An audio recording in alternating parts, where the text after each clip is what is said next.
我居然穿进了我熬夜刷的短剧里，还成了炮灰女配六公主秦昭月。秦昭月，典型的草包炮灰。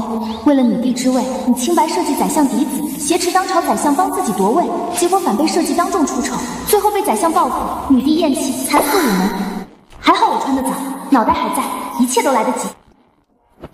救命！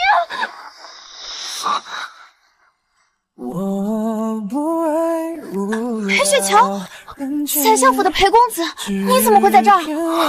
好难受，头好晕。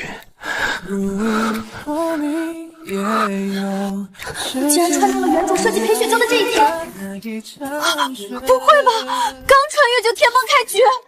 开门，赶紧给我开门！殿下，成了，郑小姐正带着所有女眷往这边赶呢。完了，原主为了套牢宰相府，特意让婢女将此事让原主的死对头郑徽因听到，想借捉奸逼宰相府认账，纯纯自掘坟墓！快，赶紧把人给我搬走！殿下，您不是说今日要和裴公子生米煮成熟饭吗？搬走还咋煮啊？谁乐意煮谁煮，我可不干这找死的事儿！别废话，赶紧搭把手把人搬到外面屋子藏起来。殿下，你忘了，你为了能和裴公子生米煮成熟饭，特意挑了最偏的屋子，外面紧紧而外墙，没有别的屋子了。靠，干坏事不留后路，活该你是炮灰女配。六殿下，您在吗？臣女担心您安危，特意过来瞧瞧。对了，我有暗卫。清风，清风，你死哪儿去了？赶紧出来！属下在。快把这人扔到院墙外头去，越快越好。扔出去？来不及解释了，赶紧扔，出了事我担着。殿下，大白天的你锁着门，莫不是藏了见不得人的东西？郑大姑娘兴师动众闯本宫歇息处，这是打算以下犯上？殿下说笑了，臣女见您离席许久，怕您酒气上头出意外，特意带人过来照看。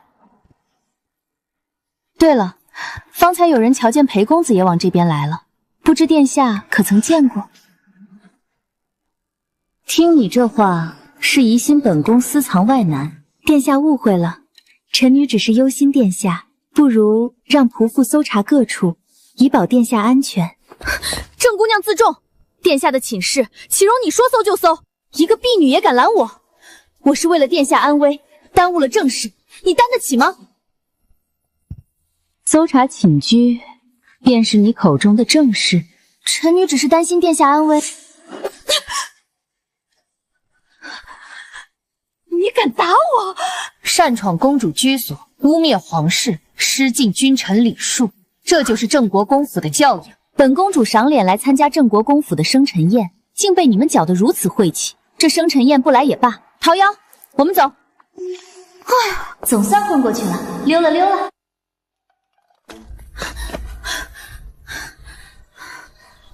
清风，属下在。赶紧把人扛回公主府，记得走后院偏门，别让任何人瞧见。是。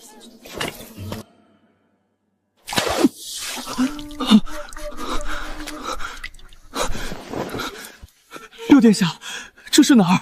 自然是我的公主府了。裴公子还记得自己是被谁下的药吗？下药？是你？错，是我救了你。有人设局毁你我名声，只为胁迫你的宰相父亲卷入夺嫡纷争。殿下的意思是，这局是冲着我爹来的？不然呢？我一个无权无势的公主，害我有什么好处？你爹是当朝宰相，百官之首，把他拉下水，搅进夺嫡里，才是幕后之人的目的。行了，赶紧回去告诉你爹，好好查查是谁在背后搞鬼。查着线索了，派人给我递个信。没事就走吧，本公主府不留饭。裴公子，这边请。还好没被当场撞破，旁人再想发难也无实证。我可真是个小机灵鬼。谁的书落这儿了？功德簿，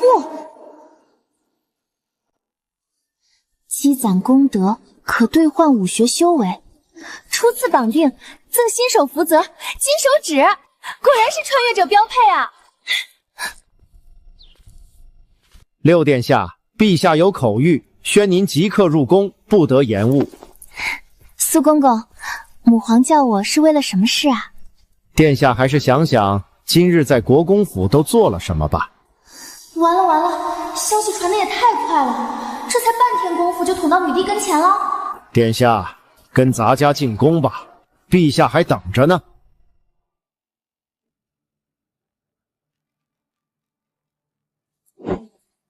儿臣参见母皇。听说你今日在郑国公府给宰相嫡子下了药，诽谤，绝对是诽谤！母皇，是有人故意陷害儿臣，还好儿臣机敏，没让奸人得逞。哦，那你查到幕后之人是谁了？儿臣已经命暗卫顺着线索追查了，相信很快就有眉目。有个屁眉目，暗卫就俩，查案还不如查户口专业，能查出个鬼来。先糊弄过去，等风头过了再说。谁在说话？听着像小六的声音，可朕得到的消息，怎么是你为了谋夺凤储之位，设计宰相嫡子，想逼裴相战队扶持你？这绝对是危言耸听，儿臣从没有过这种心思。女帝，呸，狗都不当！放肆！不当凤储还有错了？我放着养尊处优的六公主不当，吃饱了撑的才想去当操心费力的女帝。真的是小六的声音。遥想当年，母皇也是风华绝代的大美人，日夜操持政务，如今才40出头，这鱼尾纹、胭脂粉都盖不住了，我才不想早生华发。我真的能听到小六的心声。小六，朕再问你一次，你对凤储之位当真半分心思都没有？儿臣对天发誓，绝没有半分觊觎之心。哦，为何？因为儿臣起不来床啊。当女帝多累啊，起得比鸡早，睡得比狗晚，天天跟一帮老狐狸勾心斗角，出宫逛个街都要被御史念叨，图什么啊？再说了，我有3个皇姐，论能力论资历都比我强，无论他们谁登上皇位，必定不会亏待我。大姐你说是不是？六妹说的是。母皇你看，我乖乖听话，不抢位子，不给几位皇姐添堵，将来他们谁上位，我都能跟着躺平混吃，我费那个劲争储干什么？当公主多爽，锦衣玉食没人管，当女帝纯纯遭罪，谁爱当谁当，反正我不当。活了半辈子，从没见过把不想当皇帝说得这么理直气壮的皇嗣。行了，油嘴滑舌，国公府下药之事，朕暂且不与你计较。若再让朕发现你行事荒唐，定不轻饶。谢母皇，儿臣以后一定安分守己。呼，小命保住了。今日召你们来，还有一事：明州水患告急，灾民数10万，国库空虚，赈灾款项无从着落。你们今日商议个对策出来。不是，我话都说得那么明白了，怎么还让我参与正式讨论？启禀母皇，儿臣认为可酌情加征30%商税与农税，先解燃眉之急。加税，昏招！好不容易降下来的税往回涨，动摇民心不说，层层盘剥下来，苦的全是老百姓，典型的饮鸩止渴。还有吗？儿臣以为可开捐纳之例，设9品闲官售卖，再推出赎罪银，轻罪者可纳银抵罪，想来能快速筹银。更糟，卖官等于砸科举的牌子，赎罪银就是毁律法根基，这俩两腿一开，以后吏治全乱了，比加税还坑。还有吗？儿臣以为可号召文武百官募捐赈灾，凑齐首批赈灾粮款。唉，总算说到点上了，但光靠百官自觉能凑几个钱？不加点硬手段，那帮老狐狸个个哭穷，根本挤不出油水。朕这个六女儿好像和以前大不一样。小六，你觉得呢？母皇，儿臣不懂朝政。来人，拟旨：六公主无才无能，夺去公主封号，发配边疆。针对我？是不是针对我？凭什么呀，母皇？大家都是公主，问几位皇姐就是商议商议，到我这儿怎么开口就发配边疆？身为皇室公主，理应为国分忧。若是你觉得朕的旨意委屈了你，你也可以努力坐上来女帝的位置。算了，我谢谢你8辈祖宗。再敢胡说八道，朕现在就把你发配边疆。儿臣以为百官捐银不如直接捐粮，按市价折算，少了中间层层盘剥，能多30%粮食落到灾民手里。再者，可以用富康替代一定比例的粗粮。六妹，你简直是荒唐！富康是给牲口吃的东西，怎能给灾民吃？好米运到地方，层层克扣下来，能剩30%都是好的。掺了富康，没人看得上眼，反而能全落到真正的灾民嘴里。残酷是残酷，总比全为了蛀虫强。倒是个可行之法。行了，就按小六说的办。赈灾之法已有，但赈灾依然需要筹银，宫里出5万两，你们几个也都出一份力吧。儿臣捐200万两，儿臣也捐200万两，儿臣也是。儿臣捐100万两。100万两。母皇，儿臣府里没钱。没钱？那朕现在就命青鸾卫去盘查六殿下名下的铺子、田产与账证，看看是不是真拮据。不用，母皇放心，儿臣就算砸锅卖铁，也会把剩下的100万两凑齐。我就说来皇宫准没好事，这破财之地得赶紧走。又来。六殿下留步，陛下有口谕。苏公公，母皇不会又要加银子吧？殿下说笑了，陛下口谕。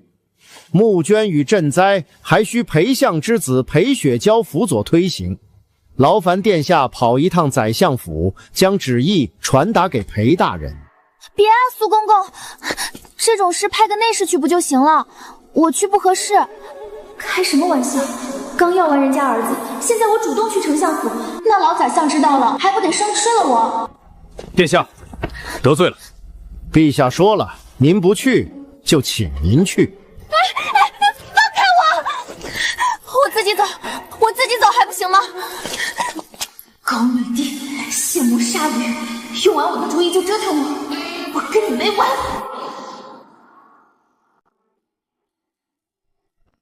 救命啊！老宰相怎么偏偏这个时候不在家？和绯闻对象共处一室怎么办？在线的挺急的。殿下今日传的旨意，臣会传达给家父。好，那你和你家父慢慢聊，我先走了。殿下留步。还有啥事儿啊？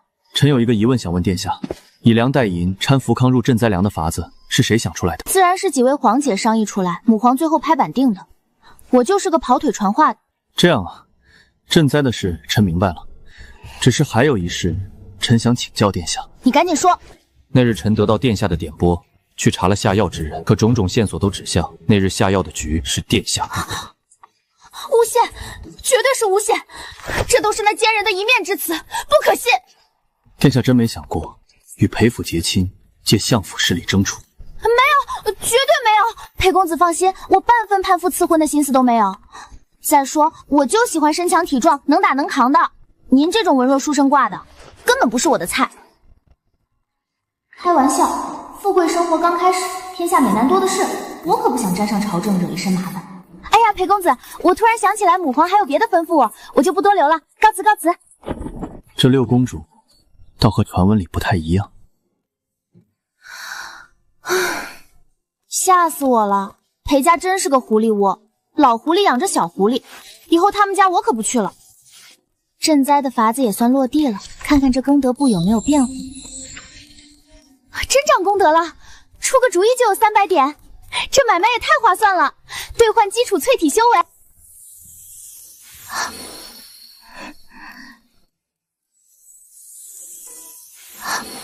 真神奇，一下子感觉身上有使不完的力气。桃夭，殿下怎么了？去给我找块结实的石砖来，越快越好。啊，殿下你要石砖干什么？别问了，快去。好。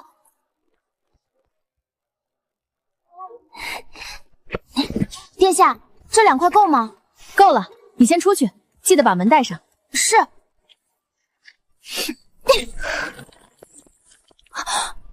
去，真碎了！才基础淬体就这么猛，以后多攒点功德，我岂不是能一拳打飞一个青鸾卫？这金手指靠谱，这宝贝可得藏好，别让人发现了。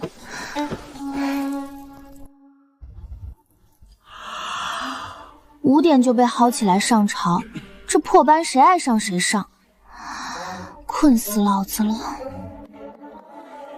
明州水患迫在眉睫，赈灾2款，诸位可自愿认捐。臣愿尽绵薄之力，捐白银1万两，略表心意。1万两，王大人府上良田千顷，当铺3间，家底可不止1万两。要不要朕让玄机台细细盘算盘算你的家底？微臣不敢，微臣糊涂，臣捐10万两。哦，200万两，臣捐200万两白银，全充赈灾之用。其他大臣呢？臣捐200万两，臣捐150万两。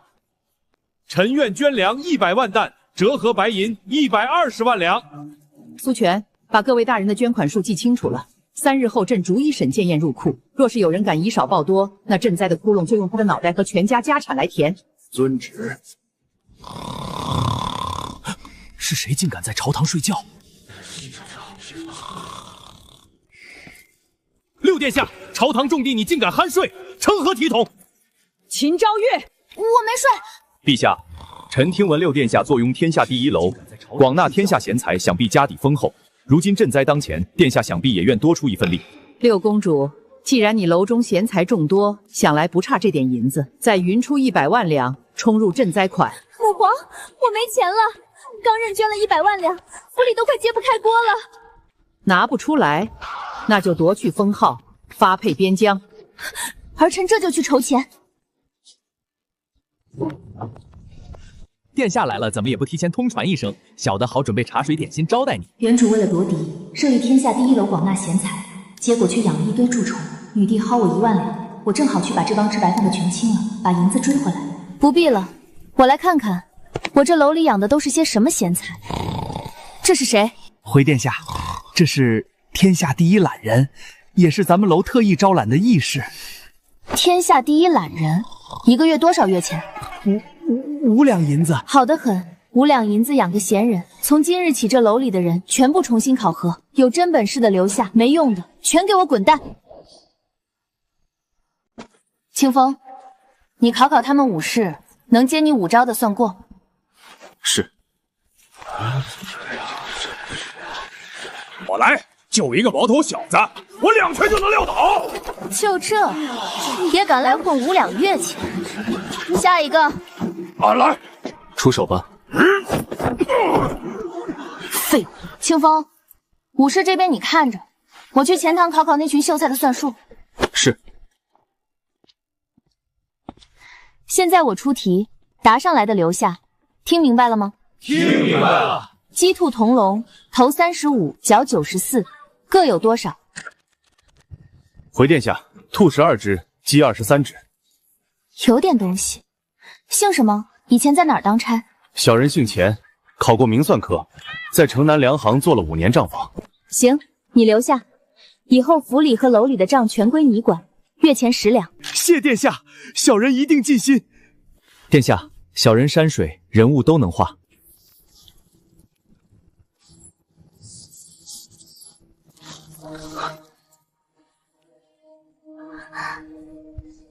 行，留下，以后专门给我画插图。楼管事，找2个人，把这牌匾摘下来砸了。殿下，这牌匾当初是您定的，说要广纳贤才，辅佐储君的。什么辅佐储君，净招人闲话。以后咱们正经做生意，赶紧给我摘下来。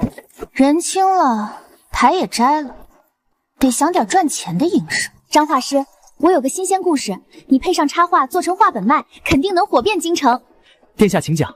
东胜神州有座花果山，仙石崩出个石猴，拜师学会72变和筋斗云。这故事稀奇。咱们这个故事以后一卷一卷出，每回配个3、4幅插画。市面上的画本全是才子佳人，从没听过这种神怪故事，肯定好卖。好，小人这就起稿，先把石猴出世的画画出来。六殿下，陛下有口谕，宣您即刻入宫，不得延误。苍天呀，能不能让我消停一会儿啊？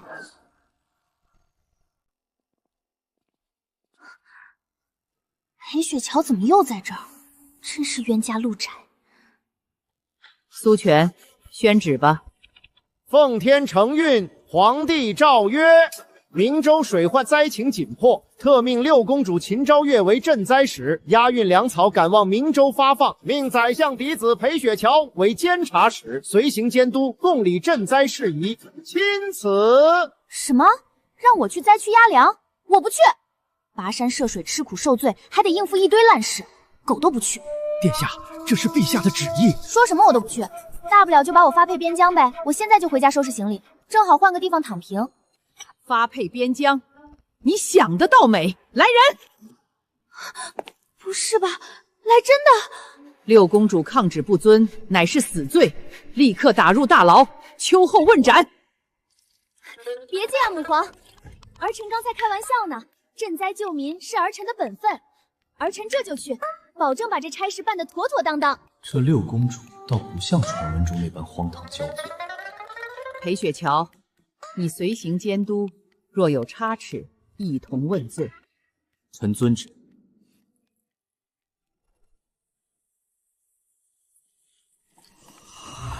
殿下这一路总是叹气，可是忧心前路。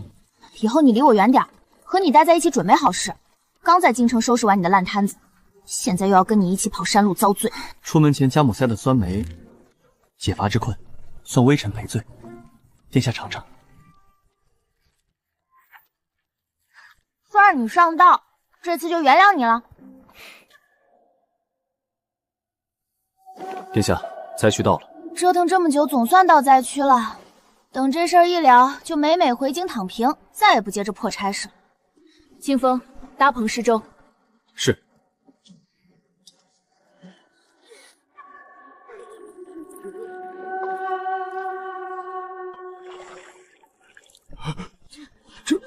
这是什么？赈灾粥，快拿走，别耽误后面的人。这不是喂牲口的富康吗？赈灾粥就给我们吃这个，真的是富康。朝廷没把我们当人，全当牲畜。大家稍安勿躁，粮掺福康是为了什么？为了克扣我们的口粮。你们这群狗官，还让不让我们百姓们活了？都给我安静！你是谁？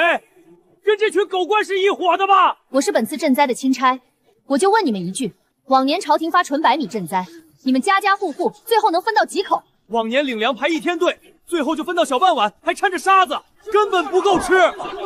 没错，白米金贵，10成粮运到地方，能剩2成到你们嘴里，都算贪官良心发现了。但现在掺了富康的粮，那些当官的看不上，才能保证让你们吃顿饱饭。可这是牲口吃的东西啊！牲口吃的怎么了？能活命比什么都强。是嚼着富康活着强，还是等着好米全被贪光，活活饿死强？说的有道理啊！大家放心，我秦昭月不能保证大家能吃好，但至少能保证大家不会饿肚子。今后早晚2顿粥，如果少1顿，我秦昭月拿脑袋给你们赔罪。传言六殿下荒唐骄纵，可他却能参透官场层层克扣的门道。今日多亏殿下出面镇住场面，不然真要闹出民叛。少拍马屁，光稳住人没用。灾情之后最容易闹瘟疫，这事儿才是要命的。我这就去周围县城多找几个郎中过来。找郎中还不够，明日带人再去附近药铺收一批艾草、板蓝根等一系列能预防疾病的药材，每天煮2大锅分给灾民喝，提前防疫。殿下考虑周全。行了，你也去歇着吧，明天还要按户统计人口发粮，有的忙。累了一天，我也要去睡美容觉去了。走水了，粮仓走水了！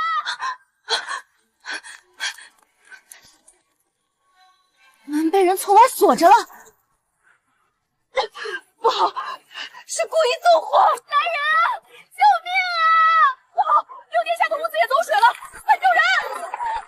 这帮人够狠的，烧粮不够，还想连我一起烧死！救命！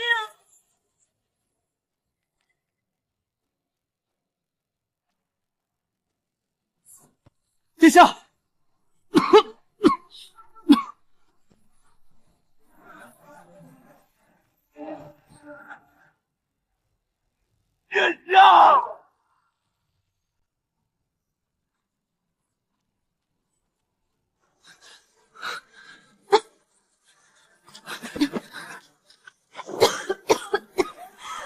殿下，你怎么样？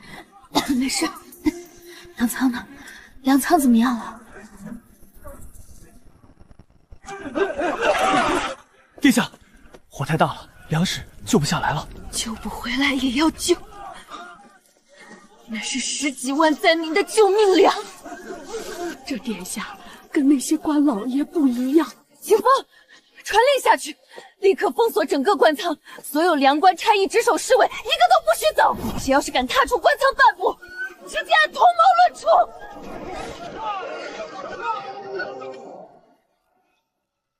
殿下，清点过了，7成存粮都烧没了，只剩偏库的3成还完好。7成，好得很。清风，将所有值守人员和粮官全都带过来。是，将人都带上来。殿下，所有值守人员和粮官全部带到，没有一个人跑掉。殿下饶命啊！不关我们的事儿啊！不关你们的事。好好的粮仓，半夜突然走水，我的房门还被人从外面锁死，不是有人故意放火毁证？难道这火是自己烧起来的？殿下，这是近3年的粮仓出入账册，还有所有值守人员的名册，我连夜整理好了，你看从哪里查起？你不是来监督我的吗？怎么还帮我查起案来了？烧粮谋害钦差已经不是监督那么简单了，此事背后定然牵扯甚广，我自然要协助殿下彻查到底。行，那咱们就好好查查，我倒要看看到底是谁胆子这么大，还想连着朝廷的赈灾粮和公主一起烧死。殿下，全查完了。3年克扣了20多万两。是，知州和主簿上下勾结，每次朝廷发的赈灾粮，先扣4成装进自己粮仓，又将其余偷偷卖给粮商，最后到灾民手里的粮食连1成都不到。好，真好，拿着灾民的活命钱捞油水，还想烧死我毁证，这帮人是真的活命。臣还查到，他们每季度都往京里送一笔逆银，账上只写了京中贵人，没有名字。果然，我就说区区一个知州主簿，没这么大的胆子敢烧钦差的粮仓。看来这背后还有条大鱼。3年克扣20多万两赈灾银，知州大人，你好大的胆子！殿下饶命，臣一时糊涂，臣鬼迷心窍。一时糊涂，一场水患饿死多少灾民？你一句糊涂就想接过去？来人，将知州摘去官服，打入大牢，严加看管。是。立刻查抄知州府所有家产，全部充入赈灾粮款，任何人不许走漏消息。我最后问你一次，谁锁的我房门？谁放的火？卑职不知。这锭金元宝从你屋里搜出来的，你一个小小差役哪来的金元宝？本殿下再给你最后一次机会，说了饶你全家一命，不说你全家都得跟着你一块掉脑袋。我全说，是主簿大人给了我金元宝，让我趁救火的时候锁死殿下的房门，还说火是上面安排好的，烧完了没人会查。你胡说，你血口喷人！他胡说，那你说说，昨夜救火的时候，你为什么不在粮仓，反而在我住处附近晃？把主簿单独押下去，严加看管，不许任何人接触。剩下的差役挨个审，所有细节一个字都不许漏。是。殿下饶命啊！所有涉案官员全部收押，严加看管，查抄所有人的家产，全部充入赈灾粮款。是。殿下不好了，几百个灾民围在衙门口，说您烧了粮仓，私吞赈灾粮，要您出来给个说法。殿下，现在灾民情绪激动，你现在出去太危险了，不如先避一避，我出去跟他们解释，等他们情绪稳定了再说。我是朝廷派来的赈灾钦差，粮仓被烧，我必须要给明州百姓一个交代。清风，去把衙门大门打开。是，殿下，我也跟你一起。昨日说在粮食里掺麸罡是为了反贪污，其实就是你贪了我们的赈灾粮，以富冈充数。现在为了毁掉证据，又烧了粮仓。狗官，把我们的粮还给我们！大家误会了，放火烧粮这事跟六殿下无关。六殿下昨夜也被人锁在房里，差点被烧死。放屁！你们官官相护，粮食都烧没了，还找借口！狗官，还我们粮食！大家安静，粮仓被烧是我的失职。我在这里先给大家赔罪了，但我秦昭月今天把话放在这里，放火烧粮者，本官绝不姑息。今天我就让大家看个明明白白。清风，带着百姓去粮库。跟我来。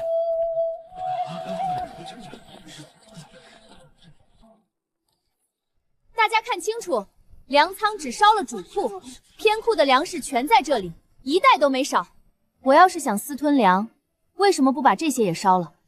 把东西抬上来。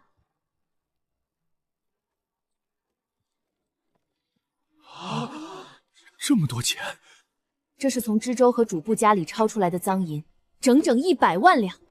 100万两！知州和主簿上下勾结，3年来，他们克扣赈灾粮。这次他们放火烧粮仓，也是为了引起民愤，让六殿下赈灾不成。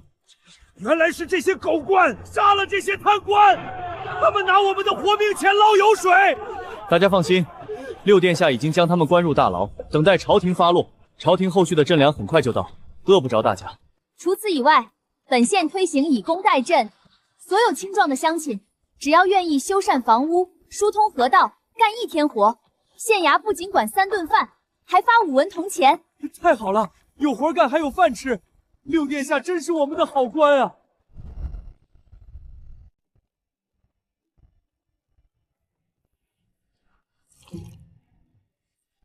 殿下今日提出的以工代赈，真是个妙计，既安定了民心，又解决了灾民重建的问题。嗨，这都是应该的。我是赈灾钦差，本来就该为百姓着想，算不得什么妙计。也不看看我是谁。现代社会刷了那么多救灾新闻，这点小事还不是手到擒来？殿下太谦虚了，今日这场民变，要是稍有差池，怕是早就压不住闹出大事了。殿下有临危不惧之姿，属下佩服。行了行了，夸2句就得了。熬了1天1夜，真是把我燃尽了。我要赶紧回去睡觉，没事别来找我。对了，有事也别来，天塌下来也等我睡醒再说。臣知道了，殿下好好休息。这还差不多。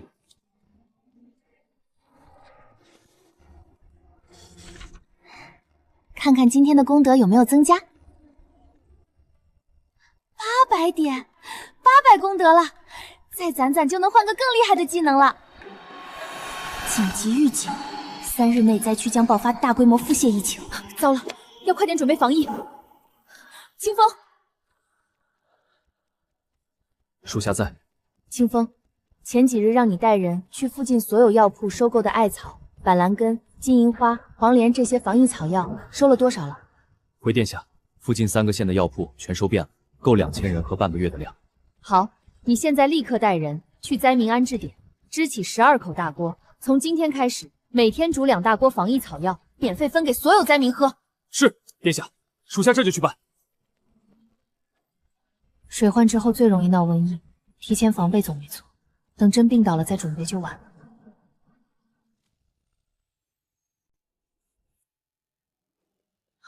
殿下，灾民安置点出事了。什么事？安置点突然有好多灾民上吐下泻，1天就病倒了30多个人，大家都说是闹瘟疫了。现在人心惶惶的，都乱了套了。走，去安置点看看。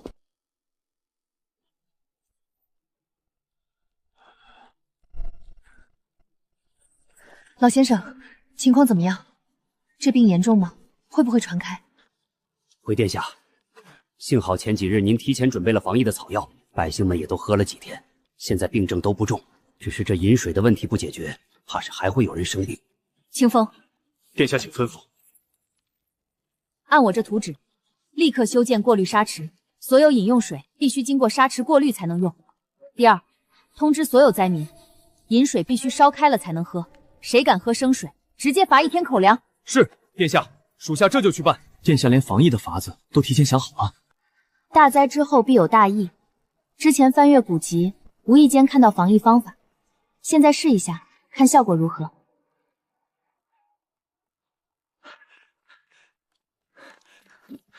殿下，真的稳住了。自从过滤沙池建好之后，一个新增的病患都没有，之前病倒的人也都好的差不多了。那就好。六殿下，您真是我们的再生父母啊！要是没有您，我们这把老骨头怕是都要交代在这儿了。谢谢六殿下！快起来，快起来，这都是本官应该做的，大家不必如此。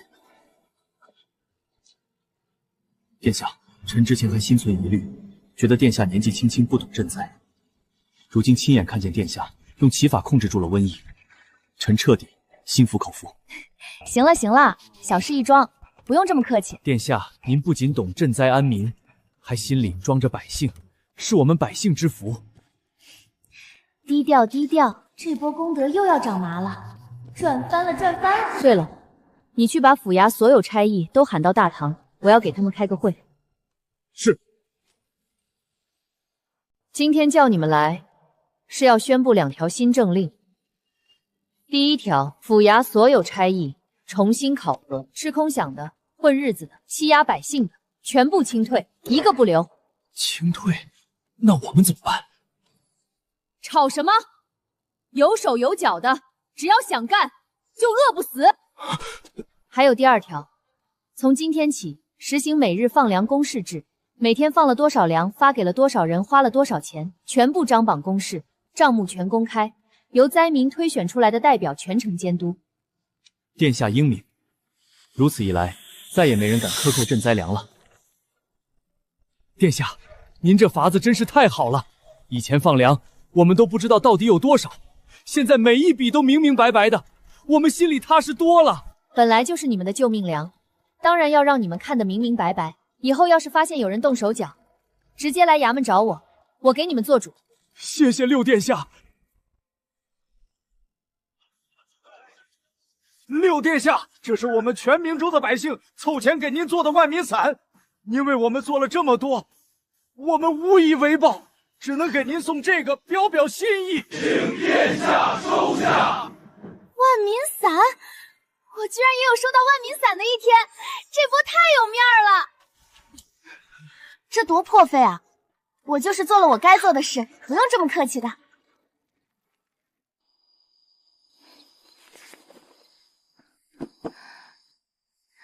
明州的灾情稳住了，看看这次功德簿有没有变化。整顿吏治，推行公示制，民心所向，新增功德600点，当前总计1400点。600点，一下就攒够1400了。这么多功德，不换点什么都对不起我自己。之前的基础淬体就那么猛，再换个进阶的，岂不是能一拳打飞一个青鸾卫？兑换进阶淬体修为。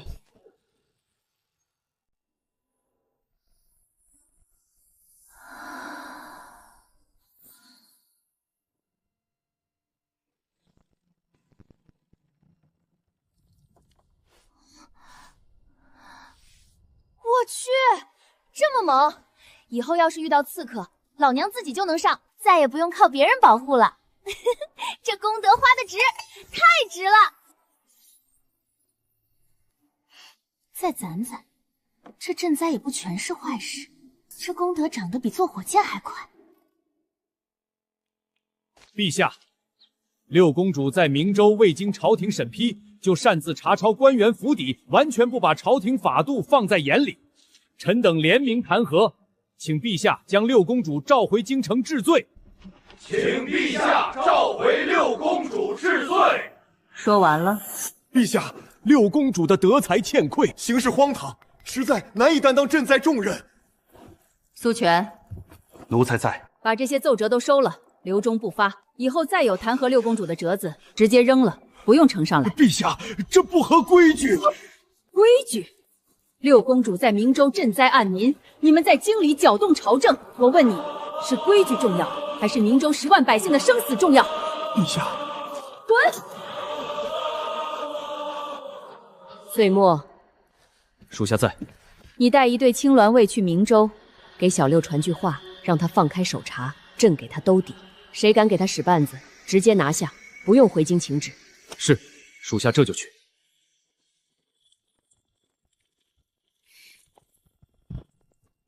六殿下，岁末，你怎么来了？母皇又有什么旨意？不会又要给我加活吧？我死都不会再多干一下。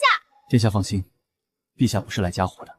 陛下口谕，殿下在明州放开手查，陛下给殿下兜底，殿下不用有顾虑。这次母皇够意思的。陛下这么信任殿下，殿下就放心干吧。苍天啊，终于有靠山了，以后再也不用怕这帮老狐狸搞事了。不对，有靠山我也得干活。母皇，我想回京躺平。老大，经理大人怎么说？大人有令，今夜必须刺杀秦昭月。事成之后，伪造成山贼劫财，不能留下任何痕迹。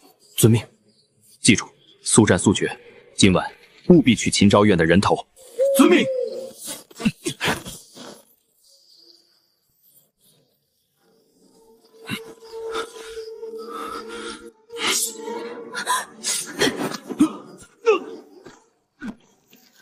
来人，有刺客！殿下，你没事吧？没事，去给岁末交代一声，留活口。是。进阶淬体这么猛，这功德花的太值了。启禀殿下，俘获死士3名，2人咬毒自尽，1人活捉。这是从死士身上搜出的信，请殿下过目。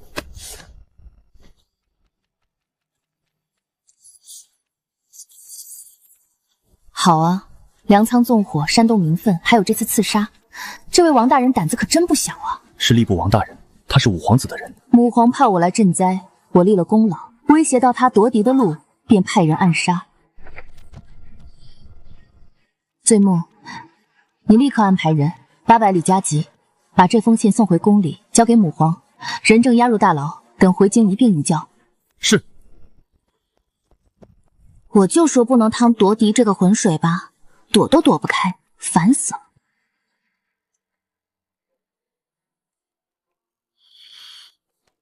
好大的胆子，刺杀钦差，搅乱赈灾，简直无法无天。岁末，立刻带青鸾卫将五皇子及其所有涉案党羽全部打入天牢。是，属下这就去办。算算日子，明州的灾情已安定，小六该回京了吧？是的，算算行程，六殿下大概7日后回京。好，小六这次赈灾有功，这次回来，朕要好好封赏他。所有的账都在这里了，每日放粮供治、饮水烧开、防疫汤药这3件事，必须坚持到所有灾民安家为止，半点不能松懈。下官谨记殿下教诲，绝不敢有半分差池。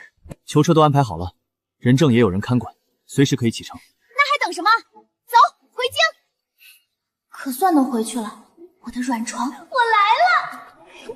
六殿下，我们也没什么好东西，这是我们自家下的鸡蛋，您带着路上吃。大家快别这样，我就是做了我该做的事，这些东西你们留着自己吃，我不能收。殿下您就收下吧，这是我们的一点心。行，那我就收这2个鸡蛋，剩下的大家拿回去吧。以后哪个官吏敢在这里为非作歹，就告诉他，这儿六公主罩着。谢谢六殿下。都回去吧，不用送了。可算能回京了，等回了府，我要睡3天3夜，谁叫我都不起。殿下就这么想睡觉？废话，熬了快3个月了，你看我脸上的皮肤是不是松垮了？殿下，别这样。怎么了？我脸上有东西？没有，殿下皮肤很好，一点都不松垮。俗话说，美人都是睡出来的，你天天绷着个脸，小心老得快。殿下说的是，臣受教了。回去先睡1天1夜，然后吃桂花糕、水晶肘子、蜜饯寡子，还要去听新出的戏本。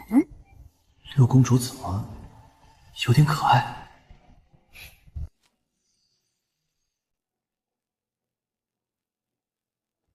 儿臣参见母皇，3州赈灾事宜已全部收尾，这是贪腐官员的罪证和赈灾成果账册，请母皇过目。做得不错，小六，这次赈灾你立了大功，想要什么赏赐尽管说。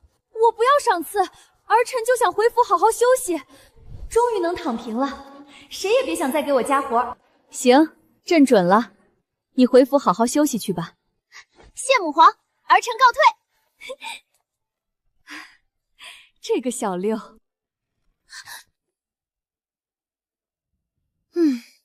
桃夭，明天不管谁来都不许叫我，我要睡3天3夜，天塌下来也等我睡醒再说。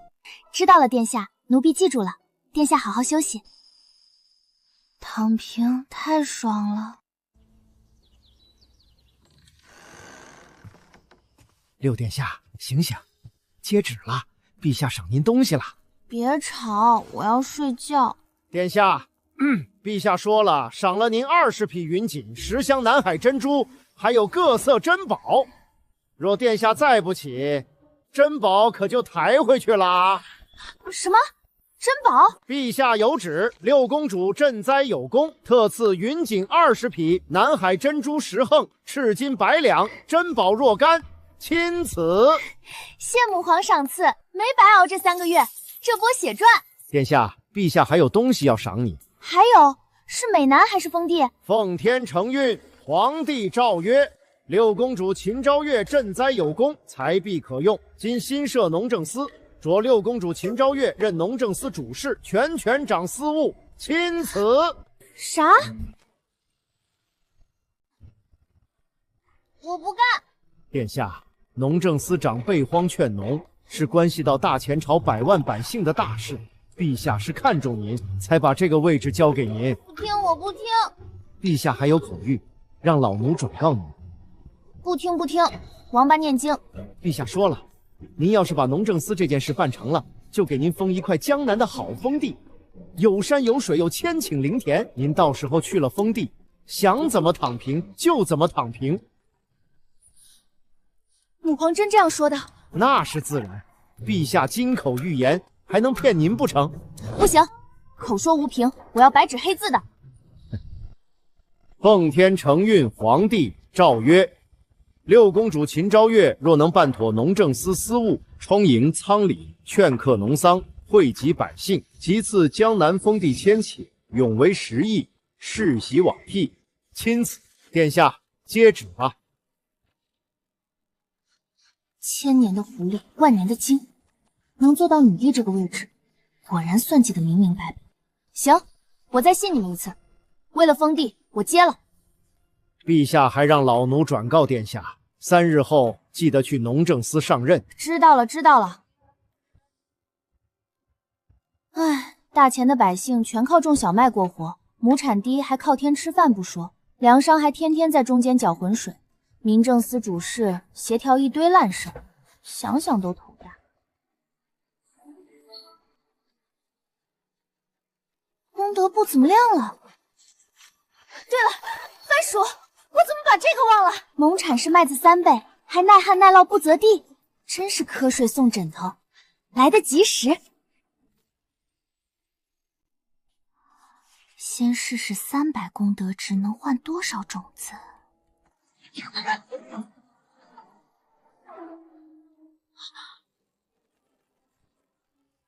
300功德竟然能换这么多番薯种，有了这些种子，第1炮就能打响。等产量出来，我的江南封地就离我不远了。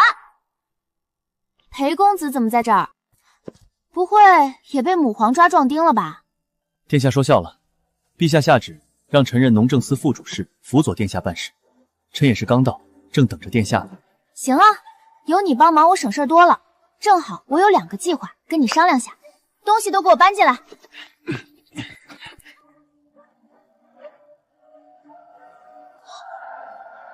殿下这麻袋里装的是什么？这叫番薯，是我从古籍里找的良种，亩产是普通麦子的3倍，耐旱耐涝不择地，是个宝贝。亩产3这么厉害？种出来就知道了。殿下刚才说的2个计划是要种这个东西？对，第一个事就是我准备在京郊划20亩肥田当试验田，雇几个种粮的老把式，专门种这个。好，臣今天就去京兆府协调土地，雇农户。第二件事是我要筹建长粮仓，按市价收粮存着，丰年不补牒伤农，灾年平价放粮，平抑粮价，免得那帮粮商趁火打劫坑百姓。长粮仓，这是利国利民的大好事。殿下放心，臣这就去协调人手和银两。哎，这东西奇形怪状的，长在土里，能当饭吃？这是上面的命令。老叔放心，这叫番薯，蒸熟了甜糯得很，顶饱。等熟了我请大家吃，不好吃你找我算账。殿下，小民就是没见过，好奇。这个东西绝对比咱们种的小麦还要高产。真的？你们按我昨天教的法子育苗栽种，工钱照算。等收成了，产量高了，还有额外赏钱。谢谢殿下。你们听说了吗？农政司要建长粮仓，还要种什么番薯，这是明着抢咱们的饭碗。长粮仓一建，咱们以后还怎么赚银子？还有那个什么番薯，真要是亩产3倍，粮价直接就得腰斩。我已经跟几家打过招呼了，咱们7大粮行拧成一股绳，一粒粮都不卖给长粮仓，看他们拿什么建仓。对，咱们手里握着京城8成的粮，咱们不卖，他长粮仓就是个空架子。还有那个番薯，咱们找人出去传，那是域外传来的妖物，种了招灾引祸，是不祥之兆。好主意，我看百姓谁敢种，谁敢吃。番薯种已经开始结果了，再过几天就能采摘，正好赶上做百姓冬天的储备粮。殿下，不好了！京郊的试验田一夜之间无故起火，大半薯种被烧毁。无故起火，走去看看。殿下，您可来了！这刚种要结果的番薯一夜之间全烧毁了，这可怎么办啊？殿下，小的听城里来的人说番薯有毒是妖物，种了要遭灾的。是啊，殿下，附近的百姓都在说咱们种妖物触怒了上天，这是天火烧薯种，是上天示警。上天示警，我看是有人装神弄鬼。殿下，臣已经查过了，火是从地边的草垛烧起来的，明显是人为的。看来是我们抢了某些人的利益，他们狗急跳墙了。能被触动核心利益的，只有京城7大粮行的人。聪明。番薯的谣言估计也是他们散布的，但7大粮行后有京城官员撑腰，没他们纵火的实证，咱们很难搬动他们。世上没有不透风的墙，只要他们干了，就肯定留了痕迹。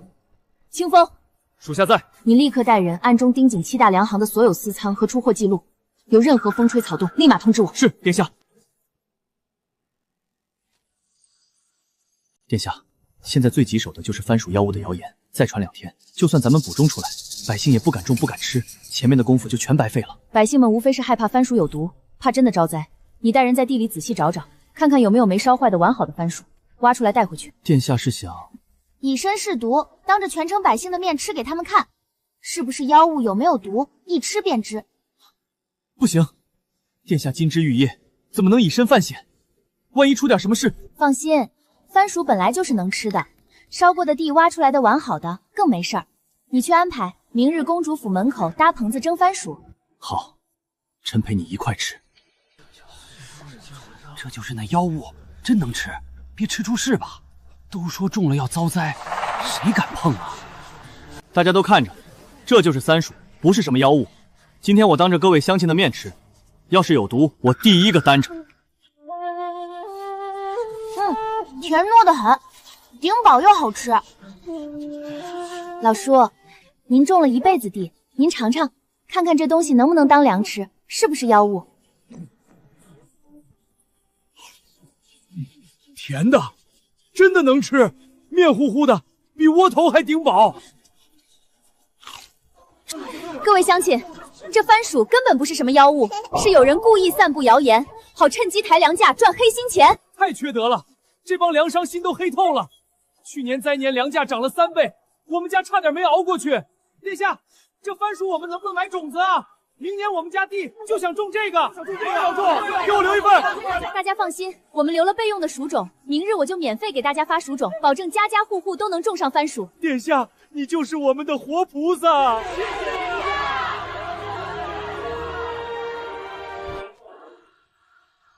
陛下，6公主在京中强行推广妖物番薯，还私查粮商府邸，简直是与民争利，臣等联名弹劾，请陛下废除长粮仓，停了藩属推广，治六公主越权之罪。请陛下废除长粮仓，治六公主之罪。与民争利，王大人倒是说说，我怎么与民争利了？长粮仓官收官卖，不是与民争利是什么？还有那番薯，本就是域外妖物，你强行推广，要是招了灾，你担得起吗？裴大人，把东西拿出来，给王御史好好看看。这是近5年7大粮行的出入账册。去年南边闹灾，粮价从1袋500文涨到了3两，翻了6倍，逼得多少百姓卖儿卖女，活活饿死。这些都是粮商干的好事。这是我们抓到的造谣泼贫的供词，是7大粮行出钱，让他们散布番薯是妖物的谣言，故意搅乱民心，好趁机囤粮抬价。7大粮行在城外私仓里联合囤了15万担粮食，就等着入冬粮价飞涨，好赚黑心钱。王大人嘴里的民，就是这些赚人命钱的粮商。臣不是这个意思。哦，对了，我还不小心查到王御史跟王家粮行的王掌柜好像是远房亲戚吧？这么卖力帮粮商说话，莫不是收了好处？臣没有，臣是一心为国。赚黑心钱赚到朕的眼皮子底下了。苏全，奴才在。 7大粮行所有私囤粮食全部罚没出入长领仓，粮商按律治罪，一个都不许放过。是陛下。农政司的新政利国利民，长粮仓是备荒的好事，番薯是利农的良种。以后再有敢造谣生事、阻挠新政的，一律以误国论处。臣等遵旨。小六，长粮仓和番薯推广的事你接着办，朕给你撑腰。谢母皇。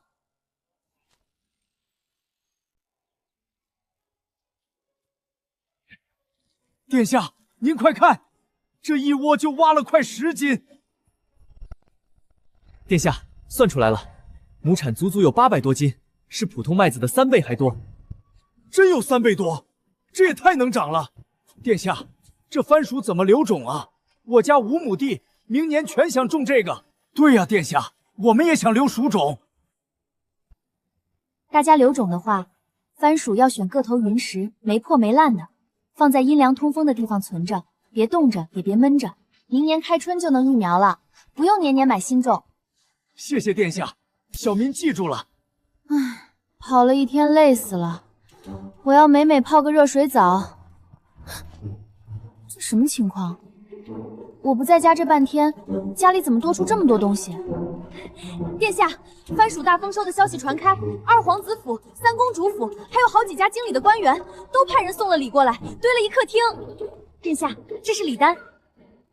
2皇子送了2箱珠宝，3公主送了云锦和玉如意，还有几个侍郎家也送了东西，说是恭喜殿下番薯试种成功。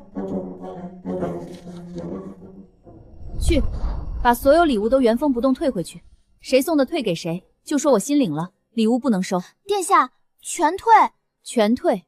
我就是个搞农政的，不管别的，也不想掺和别的事，就照我说的退。是，殿下。收了就等于站队了，夺嫡那浑水我才不淌。我还想赶紧办完差事，去我的江南封地躺平呢。殿下，一共收了3200斤薯种，留500斤当明年的试验田种，剩下的2700斤都能分发到各州县。行，明天一早我就入宫奏请母皇，把薯种分发到各州县，再派懂种植的人下去教大家种，争取明年全国都能种上。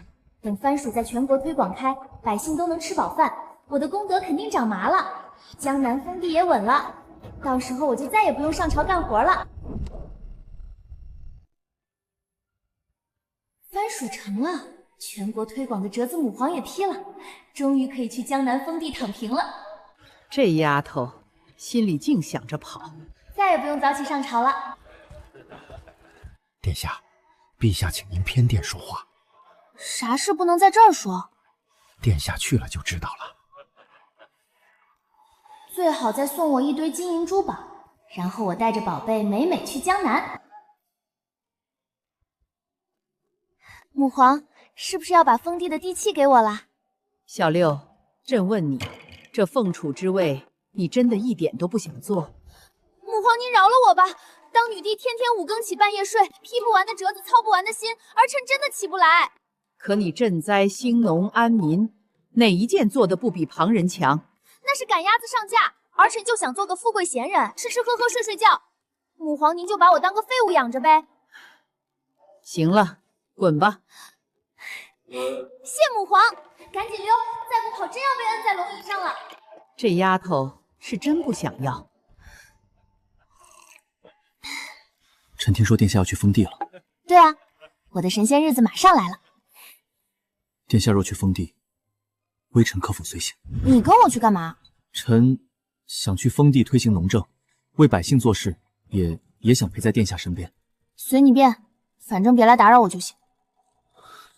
微臣其实喜欢。不好，人有三急。殿下，你喝多了，我陪你去吧。别了，我要去上厕所，桃夭跟着我就行。躺着美男子。靠，栽了！陛下，不好了，六殿下不见了！立刻传朕口谕，所有人留在各自宫里，今夜谁都不许出宫门一步。裴大人，可查到什么？六殿下被人从御花园带走了，祸痕出宫往西，这是臣在假山旁剪下的。六殿下吊荡而坠。臣已经让人沿着西宫墙找过了，有马车的折印，是从西偏门出去的。裴大人，你现在出宫，带人沿西城外官道追，宫里面的事我来处理。是。三妹，你立刻出宫，用你的人手悬赏线索，所有城门、码头、路口都派人，谁见过可疑马车出城，重金买消息。我现在就去。四妹，你拿我的令牌去调禁军。以皇城巡查的名义搜城西所有废弃宅院和货站，动静小一点，不能让人知道是在找人。大姐放心。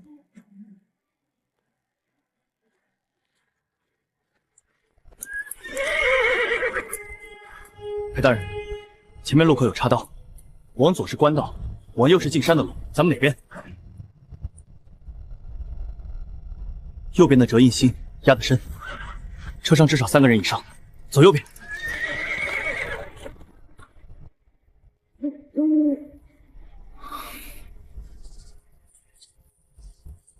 院子3个人守着，裴大人怎么打？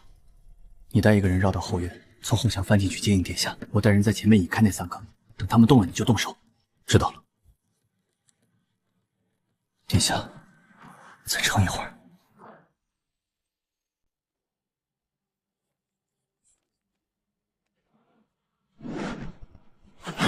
不好，有人闯进来了！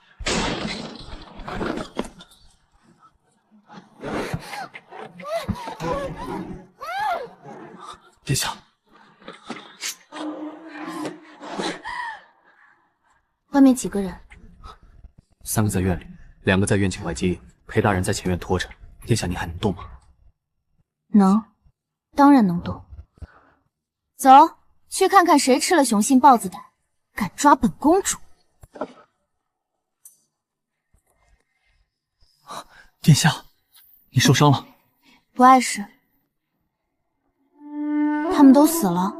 3个都咬毒自尽，这是从他们身上搜出来的制式铜牌。磨掉标识，配毒囊，咬舌不开口。训这批人的人够小心，在宫里动手，还能把证据擦得这么干净，不是一般人。先回宫再说。母皇和几位皇姐应该等急了。死士的事，让母皇派人去查。这破地方真是多待1天都嫌命长。 早知道就不趟这浑水了。不对，我好像不来也躲不掉。算了，赶紧把尾巴收完，跑得越早越好。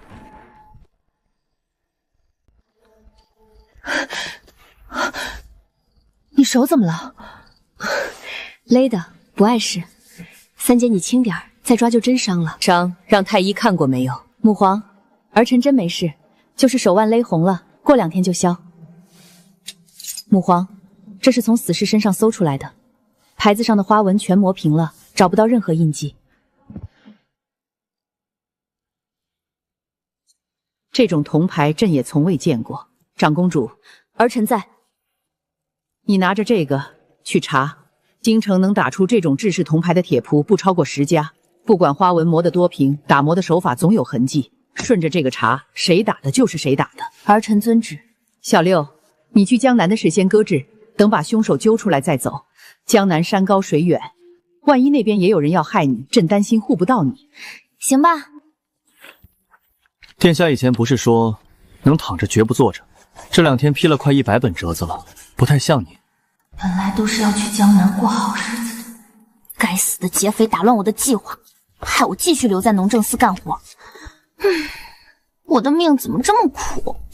当一天和尚撞一天钟，我可不想被人弹劾说六公主占着农政司的位子不干活。殿下，岭南道的蜀种申请到了，一共7州市。清官好难当啊！这些我处理过了，殿下签名就行。殿下，这罗臣帮你看。好兄弟，有担当。三姐，你怎么来了？听说六妹你这边运蜀种卡住了，正好我有12支运粮走货的商队，常年在各州伏跑。蜀种走我的商队，不用等官役排期，半个月内又能送到大前1半的州县。三姐，你连夜弄的？没有，早就有的东西，拿来给你用用而已。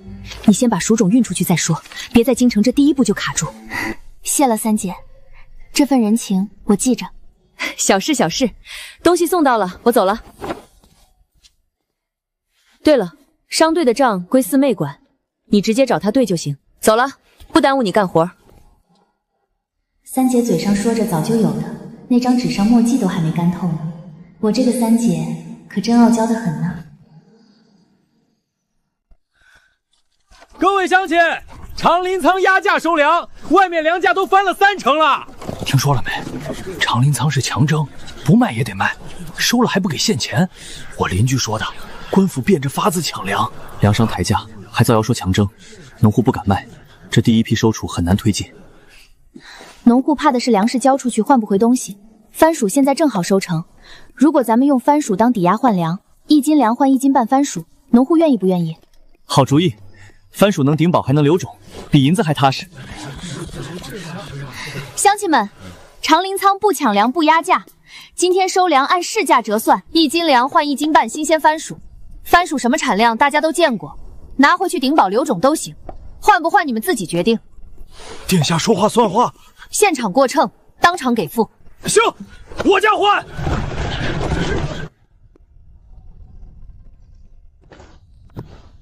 殿下，收满了。长林仓建好了，蜀种也下去了，明镇司的事儿就告一段落，我终于可以好好歇歇了。陛下，臣追查统牌线索时，截获了2殿下与京畿驻军左营偏将的往来书信。这个老二，竟然以例行操练的名义在西山屯了3000精兵。卑职还查到，6殿下被绑那晚，左营的兵提前2日停止了轮换，时间上太巧了。继续盯着西山，别打草惊蛇。西山有任何动静，立刻上报。是。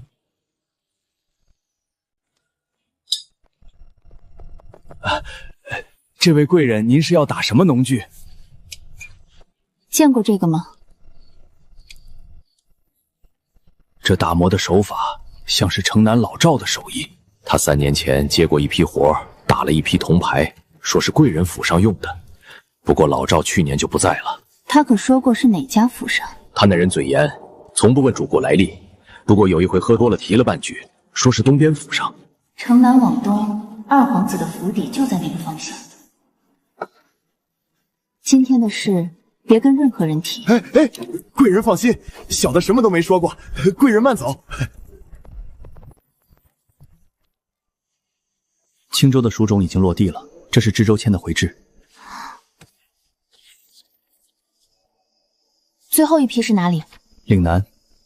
3公主的商队后天出发，半个月就能到。快了，等岭南这批落地，全国蜀种就全铺完了。不知道大姐和母皇那里查的怎么样了？长公主今天查到城南铁铺了，铜牌的线索指向城东的府邸，应该很快就有结果了。城东，那不就是二皇子那家伙的宅子？我这个二哥胆子可真不小。等大姐拿到实证，看他还怎么蹦跶。殿下，西山那边最近多了些生面孔，不像是咱们的人。生面孔？哪个方向的？营地外围，夜里有人换哨的时候，看见林子里有黑影，追过去又什么都没有。上次劫走秦昭月已经打走金蛇了，最近小心点，传令下去，所有人都收敛点，4位营地不许任何人进出。等风头过了，再跟他们慢慢算。是。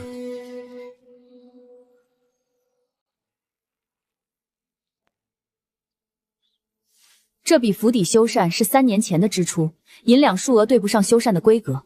修个偏院用了500万两，用的什么料？回四殿下，这个是二殿下府上报的，当时说是换了正厅房梁，走的加急批文，户部也没细查。3年前，正好是这批铜板打造的时间。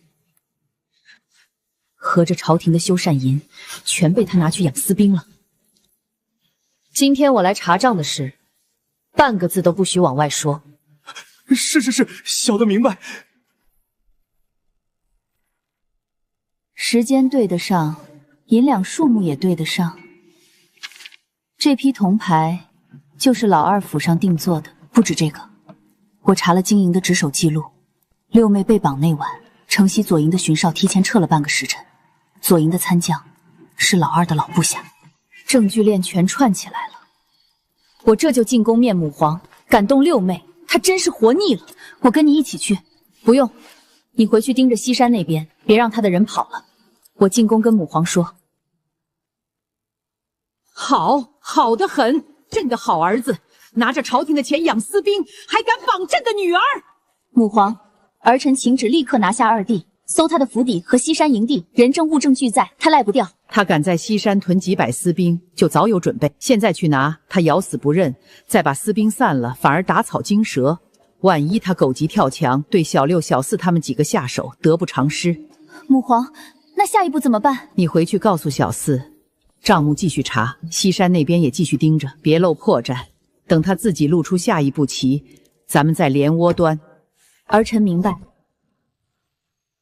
你三妹那边商队跑得多，人杂，让他也留个心眼儿。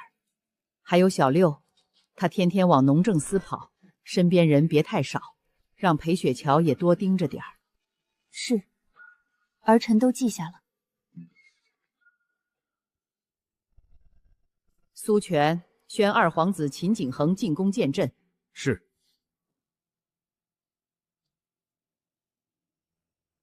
儿臣给母皇请安。坐吧。不知今日母皇找儿臣是有什么吩咐？也没什么大事，就是问问你府上近来可好？都好。儿臣前日还在园子里画了一幅秋菊，改日呈给母皇品鉴。朕看你面色比上次瘦了些，最近在操劳什么？可能是入秋胃口不佳，不碍事。母皇也要注意休息，朝事再忙也比不过身子要紧。朝务倒没什么烦心的，就是你六妹前些日子被人绑了的事，到现在还没查到主谋，朕很烦心。儿臣知道，儿臣也一直在派人找那贼人的下落。哦，那你可查到了什么？儿臣愚钝，只查到几个小喽啰，背后的人藏得太深，还没挖出来。儿臣无能，请母皇降罪。行了，你有这份心就行了。你们兄妹几个都是同胞手足，平日里多走动走动。母皇教训的是。行了，下去吧，朕还有折子要批。儿臣告退，母皇注意身子。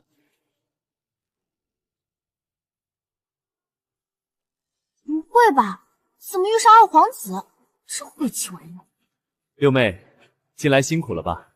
听说农政司的差事做得风生水起，有你在，母皇可省心不少。二皇兄说笑了，我就是做点杂事，比不上二皇兄操心的多。我还有事，先走了。六妹保重。这人笑得跟笑面虎似的，让人后背发凉。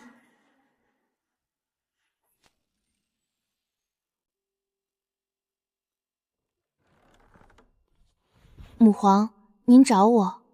没事，就是叫你过来陪朕吃顿饭，都是御膳房新做的，你爱吃的水晶虾仁、桂花糖筒都在这儿。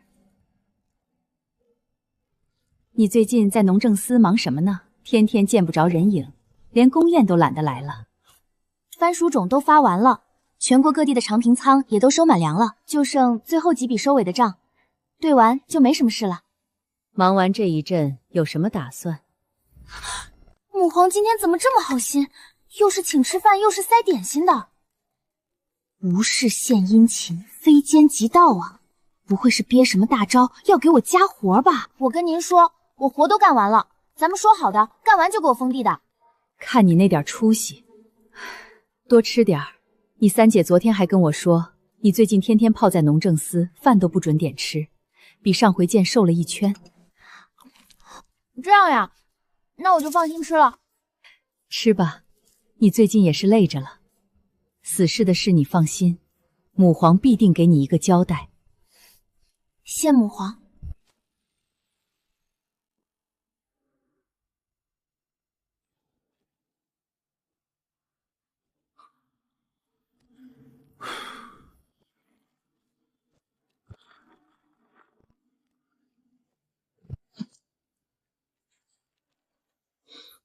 12殿下和京畿驻军将领的密信，全是亲笔，还有事成封后的承诺，要立马告诉女帝。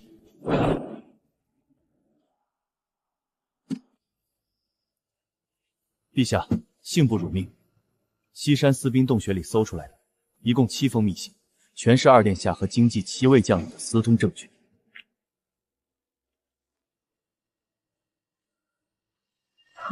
好得很。私屯兵甲，勾结禁军，还敢绑朕的女儿，他是真敢往谋反的路上走。你带2队轻乱卫，连夜拿下这7个将领，秘密关押，走漏半点风声，提头来见。再调1队人围了2皇子府，只许进不许出，任何人不准见他。属下遵旨。明天一早传长公主、3公主、4公主进宫，再叫裴雪乔也来。农政司的事先放一放。是，奴才这就去办。殿下。烧北边长粮仓的人都安排好了，绝对留不下痕迹。3日后一动手，没了长粮仓，必定民心动荡。到时就把锅全扣在6公主头上，说她贪没长粮仓2款重宝私囊。哼，等秦昭月身败名裂，母皇再也不会看重他。储君之位还不是我的囊中之物。是，殿下英明。等您登基了，臣等都跟着沾光。行了，去盯着农政司那边，别让秦昭月察觉出什么。是，属下这就去。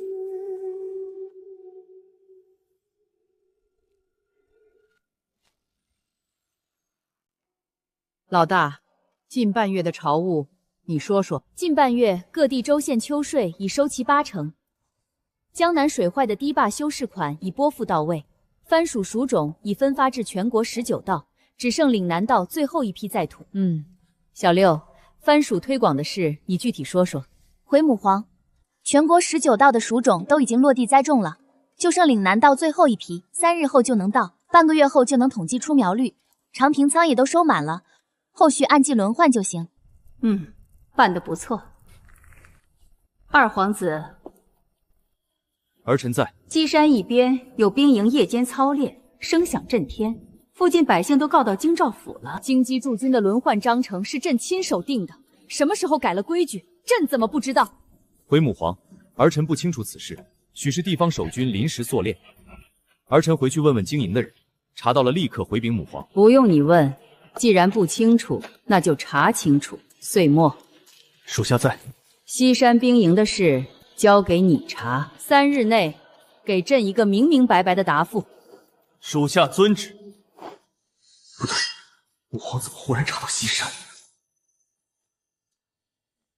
殿下忽然唤我前来，何事？咱的事暴露了。什么？你赶紧出宫，把西山的尾巴擦干净，死那些丧奴！别留任何破绽。是，我这就去。2殿下，陛下有旨，西山一事查清之前，2皇子与上下人等不得随意出入，还请殿下在府中休息，别让属下难做。陛下这是什么意思？软禁本王？陛下说2皇子做了什么事，自己心里清楚。2皇子不要再负隅顽抗。全完了。秦景言，你可知罪？儿臣无罪，不知母皇为何命人抓儿臣上殿？拿给他看。第一桩，私屯兵甲；第二桩，勾结禁军；第三桩，绑架皇女。你还要狡辩？儿臣一时糊涂，求母皇开恩。糊涂！私屯兵甲，谋害手足，哪一项不是死罪？你一句糊涂就完了。苏权，奴才在。传朕旨意，二皇子秦景寒3项大罪，证据确凿，废为庶人，幽禁宗人府，永不得出。母皇饶命啊！我是你儿子，你不能杀了我！母皇！殿下，三公主来了。小六，天大的好消息！什么好消息？给我带新出的蜜饯了？就知道吃，老二倒台了。啥时候？母皇今天在御书房审的，3项大罪证据确凿，已经下旨废为庶人，幽禁宗人府，永不得出了。这一趟夺嫡的浑水，总算是趟到头了。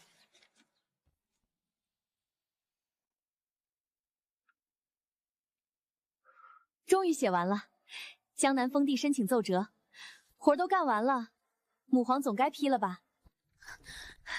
小六，出事了！咋了？二皇子余党杀过来了。北边3州大旱，连着2月没下雨，庄稼全枯了，地方官瞒不住才递的急报。现在灾民都往州府涌了。不是吧？我刚想申请封地就闹灾，跟我有仇是吧？别嚎了，母皇召见你呢。我的封地，我的躺平日子，怎么就这么难啊？北边旱情的事，你听说了吧？母皇，农政司的活我都干完了，要不您派别人去，户部、工部都有人啊。别人有你赈灾的经验，别人能搞出番薯种植。母皇，您说话不算话，当初说干完农政司就给我封地的。小六，钱粮人手我都给你协调好了，三妹的商队也跟着你运粮，等旱情解了，封地的事大姐帮你跟母皇说。母皇，小六，你知不知道，北地最偏的2个县大旱颗粒无收，已经有百姓开始啃树皮了，还有人把半大的孩子卖了，就为了换半袋粗粮。小六，北方地方官束手无策，那里的百姓等着你救命呢。行吧，我去。小六，三姐，你怎么来了？你要去北地抗旱，我把北边3路商队的调度令给你拿来了，粮食、药材、工具，商队你随时调，不用跟我打招呼，不够的话我再从南边往过运。还是三姐靠谱。路上注意安全，有事随时传信。知道了，三姐，我走了。殿下，清河镇到了。下官见过六殿下，殿下一路辛苦，下官已经备好了接风宴。不用了，我问你，城里的井都干了。回殿下，城里的井是干了大半，可城西的龙泉眼还出水，就是那里的水不好取。什么叫不好取？城西龙泉眼和主渠都被本地张老爷占了，围了院墙自己用，普通百姓不让靠近。霸占水源，看着百姓渴着，你这个官当的倒是省心。殿下恕罪，张家是本地望族，人脉广，下官惹不起啊！朝廷给你印玺，是让你给百姓做主的，不是让你怕士族的。传本宫令，清河县知县魏素不作为，即刻罢免，永不续用。王县城在哪儿？下官在。本宫一路打听过，这1月来组织百姓挖临时水井，安排粥棚，都是你在牵头，是个肯干实事的。从今日起，本宫命你属清河县知县事务。下官定不负殿下重托。光靠主渠那点水撑不了多久，得一边打深井修支渠补水源，一边改种法保战，不然秋后颗粒无收。殿下使不得，老辈人种地都是平播，哪有什么龙沟轮种的道理？咱种了一辈子地，从没听过这法子，不敢拿全家口粮赌啊！就拿那20亩当试验田，全按我说的法子种，秋后产量要是比往年低，损失全算我的，按市价赔银子。要是成了，全府各县都照着推广。殿下千金之躯，哪能担这个风险？别拿这话堵我。就这么定了，今天就雇人翻地，我亲自盯着。水源这边，我带几个人去西边山里勘探泉眼，若能引山泉水自流进村，比打山井还稳妥长效。还是你想的周全。行，这事交给你。山路难走，注意安全。臣知道，这就动身。光靠嘴说不行，得把技术细节摸准了。用500功德值，解锁带田法与景区结合全套技术，还挺细，连不同土质的打井法子都分了。本以为来分个水就能完事儿，这下又打井又浇种地，我的江南封地啊，又得往后拖2月。算了算了，百姓能浇上地吃上饭就行。这第3口井还是没出水，殿下，这已经是第3口了。按老水文图标好的泉眼打，全是枯的，白忙活3天。这图是20年前工部存档的，这些年河道改了道，地下泉眼肯定也挪了地址。工部这图都快成古董了，照着打能出水才怪。先停一停，别白费力气。我让人往京里传信，请懂勘测的人过来重新找泉眼。北地的水文图还是20年前的，早就不准了。再耽误下去，旱情只会更重。是臣等疏忽，没提前核对图册。现在说这个没用，你立刻挑3个治水经验最足的吏员，带上新测的水文底测和勘测工具，星夜赶往清河县。臣遵命。你们监里懂望测寻泉的人，也派2个跟着去，帮着定点。臣遵命。另外，调河工营200个熟手工匠过去，补进打井工地。钱粮物料我都协调好了，明天一早就出发，不许耽误。臣遵命。小六，大姐能做的都给你备齐了。殿下，长公主命我等带最新水文册前来支援，河工营的工匠随后就到。大姐的速度真快，有了这些，3天内保准挖到井水。真出水了，甜的，是好水。殿下，8个新井位已经打好5个了，个个都出水，剩下3个5天内全能完工，比原定工期还早3天。殿下英明，是老祖之前眼界窄了。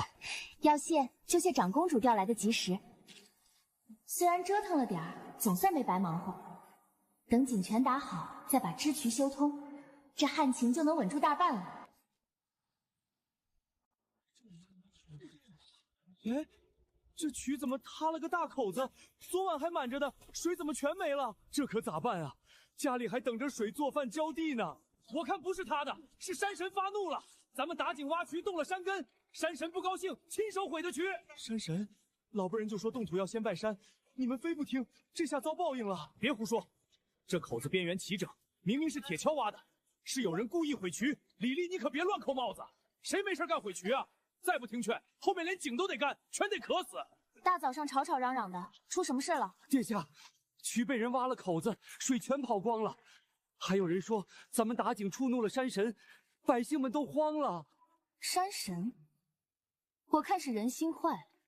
清风，把人带上。昨夜在后面林子里抓到2个人，身上带着铁锹，鞋上全是新土，就是他们挖的渠。不是我们就是路过。路过？半夜扛着铁锹在渠边路过，你们收了谁的钱？干这缺德事！殿下，万一真是山神动怒，咱们应来会不会更糟啊？山神？真有山神？第一个批的就是霸占水源，害百姓渴死的人。清风，你去把上游主闸拉开，我倒要看看山神有没有本事把水堵回去。是。水来了，真的来了！山神没有发怒，水来了！真要是山神发怒，这水就流不过来。所谓山神降灾，就是有人故意编瞎话骗你们，想把水源再攥回自己手里。一定是张家搞的鬼！他先是霸占村里的主水渠，我们用水都要向他交钱，现在见我们有水，就毁了我们的水渠。对，一定是他。王县城，你即刻带人将张家一众搅事作恶之人全部抓捕归案，依规从严处置，以正风气。是。今天这事儿也给咱们提了个醒，水渠是大家的，总靠官府盯着，早晚还得出事。我定个规矩，以后每条支渠都选一个渠长。渠长具体管啥呀？管分水，管修渠，管日常维护。各村按田地亩数凑点维护的钱粮，全归渠长管。账目张榜公开，谁都能查。真的？那我们自己管水，就没人敢随便乱来了。对，谁再敢毁渠抢水，不管是谁，直接报县里按律法办。你们自己选的人，自己的水渠自己守，比谁都靠谱。通了，真的通了！这环山渠说了10几年，没想到真让殿下修成了。殿下，试验田的苗全出齐了，您快去看看。这才多久啊，就长这么壮？往年旱天苗都蔫得贴地上，哪有这么精神？代田法保水保肥，根扎得深，自然耐旱。殿下，这法子真这么好使？以后我们再也不怕干旱了。光改田里的种法还不够，这些坡地荒着太可惜，改成梯田，一层一层垒石岩，既能存住水，又能保住肥。种上豆子、番薯，产量不比平地差多少。我算过，这片坡地全改成梯田，能多出200多亩良田，秋后多收的粮食够全村吃大半年。那还说啥？我回去就招呼村里人，明天就动工。行，石料工具我让县衙明天就运过来，后天准时开工。1200功德，还解锁了绿肥堆肥技术。等梯田修完，再把绿肥筏子交下去，北地这点事儿就全收尾了。到时候回京城把账册一交，我的任务就完成了。母皇，北地的差事都收尾了，环山渠全线通水，坡地改梯田也动了工，各县的代田法都交下去了。这是水利总图、梯田规划还有收支账册，您过目。干得不错，北地闹了10几年的水旱难题，你去了3月就理顺了，比朕预想的还周全。6公主有功，赏黄金100两。那母皇您看，差事都办完了，之前说的江南封地的事不急，你既然摸透了水利的门道，又懂劝农安民，朕打算把全国9大灌区的兴修规划交给你牵头来做。啥？全国9大灌区？母皇，我就是个公主啊，不是工部尚书。这9大归区从北到南，跨度几千里，真干起来我得熬到白头，我不干。小六，能者多劳嘛，这次我和其他姐妹一起帮你，你就监工，不用干活。等9大灌区修成，大钱百姓就再不怕旱涝了。我就知道没那么容易脱身，都习惯了，干完北地干全国。等这桩事办妥了，江南封地朕亲自给你挑，千顷丰田带山带水，准你永不用入朝，均无戏言。知道了，儿臣这就回去整理规划大纲。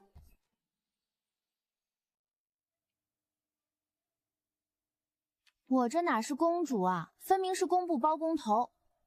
9大关区从北到南几千里，光画图就得画2月，真干完我头发都白了。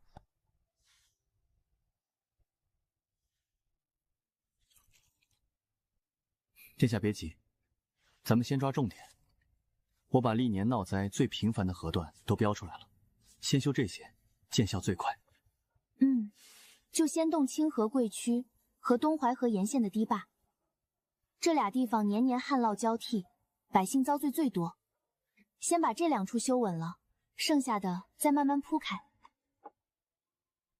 臣也是这么想的。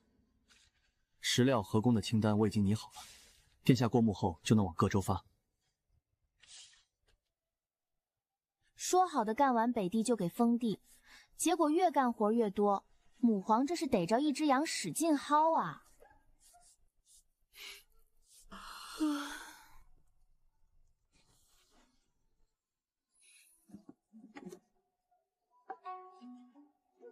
殿下歇会儿吧，路过点心铺顺手买的，垫垫肚子。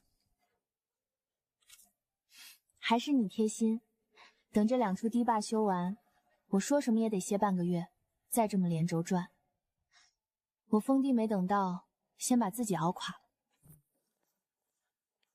哟，俩人还在忙呢。三姐，你怎么来了？全国水利的活儿料肯定少不了，我把北边3路、淮河沿线的商队都改成物料队了，专门运石料、工具和公用的桐油麻绳。真的？三姐还能骗你？你这边列好单子，直接发商队管事，不用走官府驿站绕圈子，能快1半路程。还是三姐想的周到，我正愁物料转运慢呢，这下省大事了。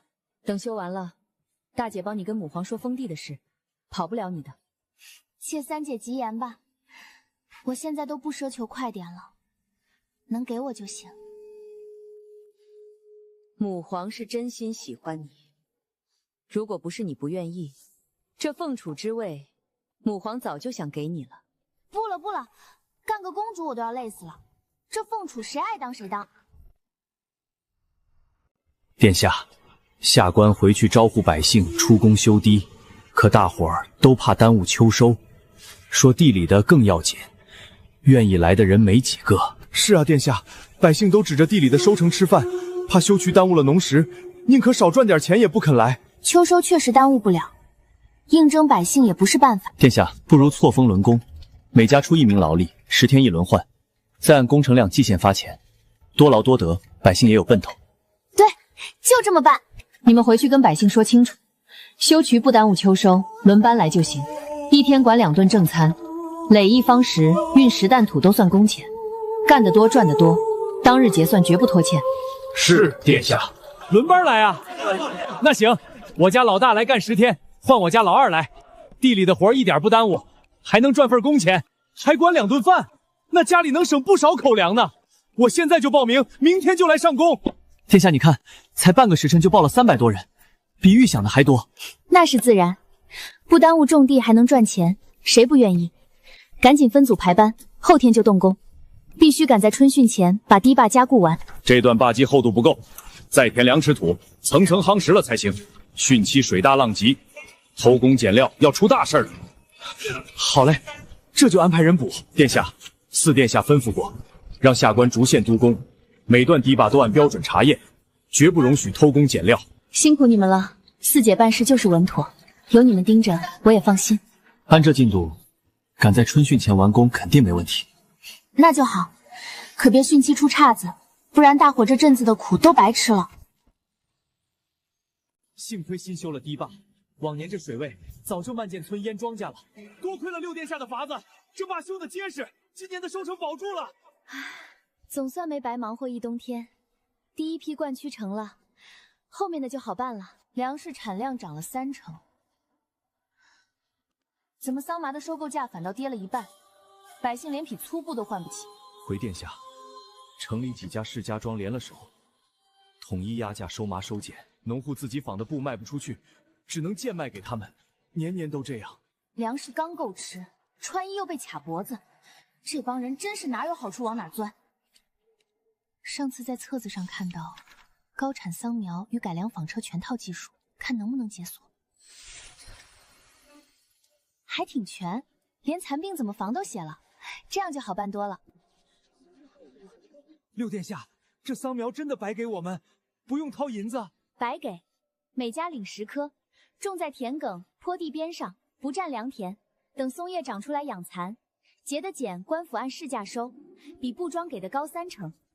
真高30%，那可比种豆子划算多了。坊里还派师傅教新的苏丝法子，纺出来的丝更匀更结实，卖价还能再涨。学会了自家纺布做衣服也方便。我家先领10颗。殿下，您可得给我们做主啊！怎么了？桑苗活不了吗？苗倒是活了，可城里部长联起手了，说我们种官桑苗养得官惨，他们一概不收。还有我们家地主，明令不准佃户种官桑苗，种了就收地。我们偷偷养了半筐碱，现在全砸手里了。他们这是联手掐断销路，逼百姓不敢跟着官营坊干。就这点手段，以为钻着收碱的口子就能拿捏人？行啊，那我就不跟他们抢碱了。啊，那我们的碱怎么办啊？别急，回去等着，我给你们找条比卖碱更赚钱的路子。殿下，三公主吩咐过了，我们商队敞开收新布，价格比本地布庄收的高1成，现银结算，绝不拖钱。三姐办事就是痛快，你回去说，第一批布半个月就能出，让她备好银子就行。是，小的这就回去安排货仓。织出来的这种细布，商队直接收，1匹顶10斤碱的钱。想学的今天就登记，免费教技术，还帮着改纺车。不用交学费？不用，上手快得很，3天就能出成品。布庄不收碱了，正好咱自己织布卖，比卖给他们赚多了。谁还稀罕卖碱？是啊，我家也要学。怎么回事？3天了，连1斤碱都收不上来，底下人都是饭桶。百姓全去学织布了，说织成布卖给三公主的商队比卖碱赚得多1倍，谁还卖碱给我们？再这么下去，咱们织坊都要停工了，没原料，拿什么织布卖？涨，收碱价涨2成，跟官营坊之前的价持平。殿下，底下各县传消息回来，几家布庄把收碱价涨了3成，还是收不上货，百姓都忙着学织布，说织成布卖比卖碱多赚1倍，氏族那套收购网彻底散了。早该如此，放着好好的生意不做，非要压价卡百姓，亏的是他们自己。六殿下，陛下召殿下入宫议事。苏公公，你直接给我说，母皇又要让我干啥活吧？殿下，您这次是真的误会了。陛下近日积劳成疾，偶感风寒，需要静养，日常庶务交由长公主监国定夺。这次是请殿下入宫和长公主议事。母皇病了，严重吗？太医说无大碍，就是得歇歇日子，不能再熬夜批折子了。赶紧进宫。裴大人，你盯着桑蚕坊和水利工地，有急事递消息进宫。好。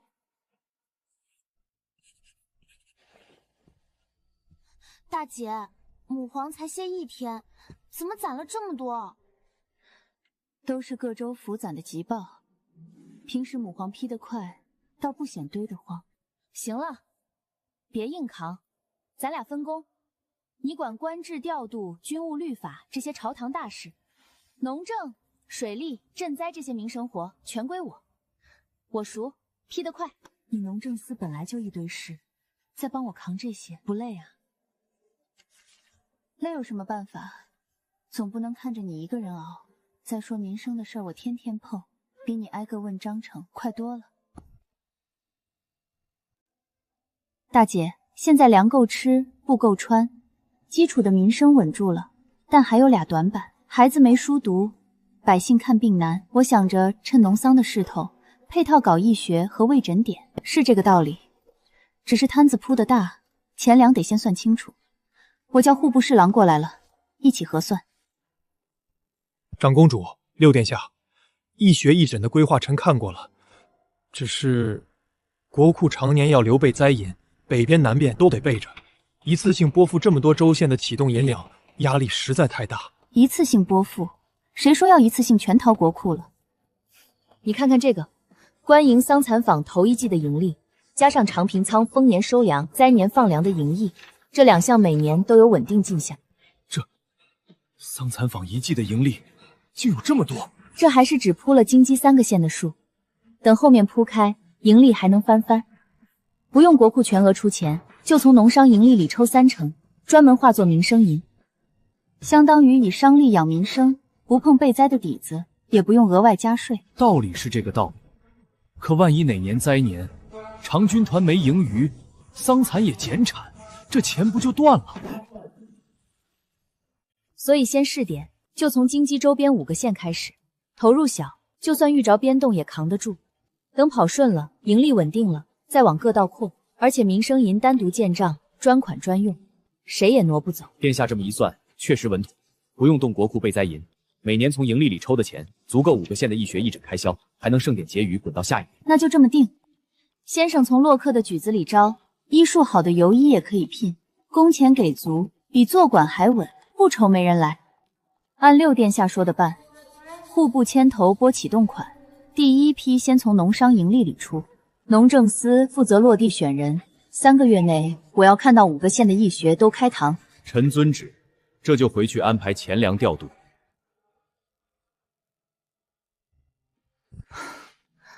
又给自己揽了庄活，本来以为桑蚕坊理顺就能歇口气，这下倒好，义学义诊都来了。真不想干，那我换别人来。别啊，都规划到这份上了，换别人再给搞砸了。我来就我来吧，反正都习惯了。殿下，义学试点的事卡壳了，下面5个县的乡绅都不肯松口，说义学占族田坏了风水，还说官府办学打乱宗族规矩，不肯出地也不肯出钱。我就知道没这么顺，他们不是不想让孩子读书，是怕官府插手族里的事，丢了体面，动了他们族里的根基。六姐，我帮你。我带着宫里的教师先生逐县走，跟乡绅们好好谈，准能谈成。小九，你行吗？我本来就管着内廷的书阁，教西的事我熟。再说乡绅们重规矩讲体面，我去谈，总比丽媛上门硬加强。行，那你去，凡事好商量，别跟人起争执。需要什么递信回来。放心吧，六姐，我这就收拾东西，明天一早就出发。九殿下，不是草民不配合，族里的祭田是老祖宗传下来的。动了坏风水。再说族里自有族学，只收本族子弟，官府办学堂，外姓孩子都来，乱了规矩可不行。张老爷顾虑的是，宗族规矩自然不能乱。我今天来也不是让您动祭田。不用祭田？我看旧祠堂偏院，空着也是空着，稍微修缮一下就能当学堂，不用占半分祭田。学堂就叫李氏义学，冠你们族的名，族里选个德高望重的老爷当学监，管学堂的规矩和账目，官府只派先生教功课，不插手你们族里的事儿。您看如何？冠我李氏的名，族里当学监，那先生的束修，官府出？先生束修，书本笔墨全由官府出，你们只需要出这处院子，再象征性添点桌椅就行，算下来花不了几个钱，还能落个兴办学堂的好名声。殿下都考虑的这么周全了，草民还有什么说的？我这就去跟族老们说，保准3天内就收拾院子。交给他。那学堂里的规矩，真按我们族里的来？自然，尊师重道、孝悌礼仪这些，全按乡俗来。官府只教认字、算学和农桑常识，绝不乱改你们的规矩。那要是百姓家孩子调皮，扰了学堂清静，学监是你们选的，该罚该退。全按学堂章程来，官府不偏袒。行，就按殿下说的来。我们陈家出西边的费源，再出20两银子置办桌椅。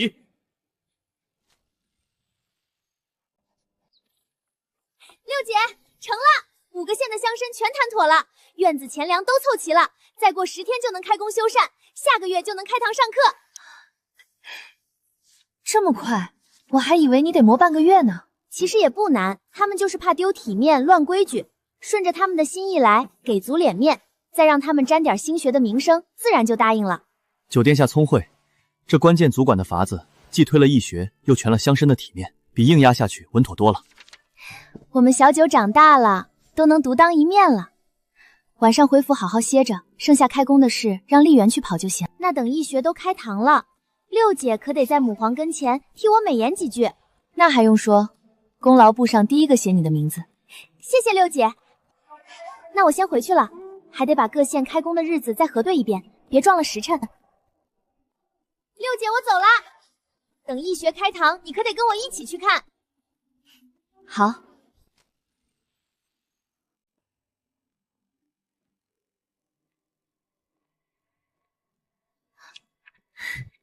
大姐，你怎么过来了？六妹，你看看这个折子。湖州府刚递来急报，上个月连下半日暴雨，河堤溃了3处，几10万斤良田全淹了。怎么搞成这样？工部没人派过去，派了2拨都压不住地方。我跟母皇商量，想让你走一趟。你懂水利，会安民，桑蚕医学这些新政也熟，去了能最快把局面稳住。别啊，大姐，我好不容易把经济的事理顺，就等着去封地躺平呢。江南那么远，一来一回大半年，我不去。你可知湖州是什么地方？什么地方？母皇原本属意，你的封地就定在湖州这一片，依山傍水，鱼米之乡，是江南最好的地界。就是刚遭了灾，怕直接封给你，你接手个烂摊子受委屈。本想等治理好再下旨。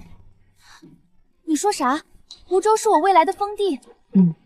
本来想给你个惊喜，现在看地方官实在不中用，再拖下去，好好的鱼米乡真要烂透了。你要是不想去，我再另派人。去，必须去！我的地盘可不能让这帮昏官给霍霍坏了。行，钱粮人手我都给你备齐，三妹的商队也提前打了招呼，江南沿线的物料随你调。好，我3天后出发。殿下，到了湖州地界。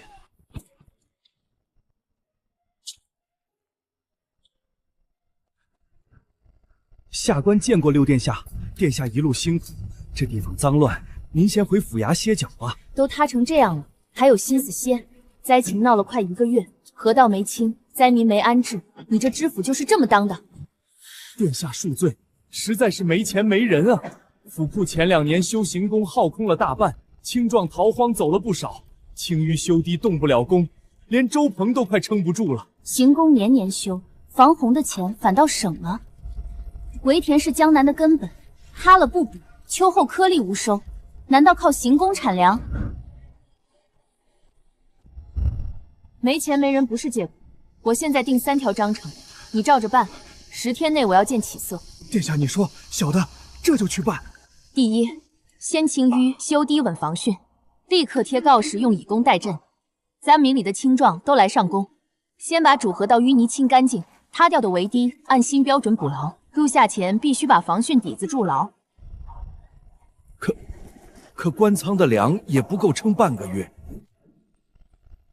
粮我调，周边长流筐的粮3天内走水路道，先顶2个月。你只管组织人手核对公测，出了岔子我唯你是问。小的这就派人去办。冲毁的田地重新丈量，无主荒地全分给流民耕种，官府先垫稻种、农具，秋后再还本钱。围田按新法修，外堤挡水，内沟排涝。这是适配围田的修造图纸，坝基厚度、排涝沟尺寸都标好了，照着修就行。谢殿下。第三，田地稳住之后，全府推稻麦轮作，闲田坡地种桑养蚕，稻子收了种麦子，1年2熟提产量。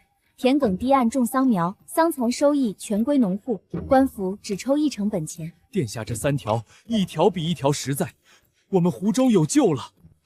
今天就贴告示招民工，明天清淤队开工。是，殿下。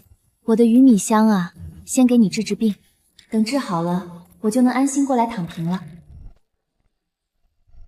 早稻收完，立刻种冬麦，麦子收了再泡田种稻，1年2熟，稻根养土，麦根肥地，地力耗不了多少，反倒比单种1季稻更养田。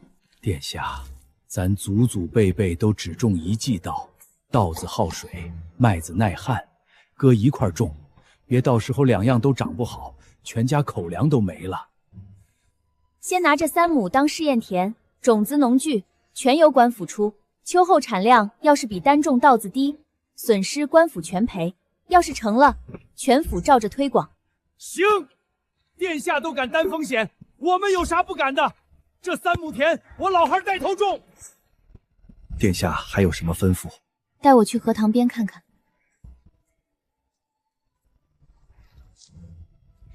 殿下是不是又想到什么良策？我打算在塘埂上全种上桑苗，桑根扎得深，能固住缸子不塌，松叶未残，残沙到塘里喂鱼，塘底的泥挖出来肥田，一圈循环下来，粮、残余3样都有收成。埂上种桑，不怕树根把埂子撑裂？选矮干桑苗，根往深处扎，不往横里长，反而能固土。塘里养草鱼、鲢鱼，残渣是最好的鱼食，不用额外投饵料，省本钱。那行吧，我家那3口糖先试。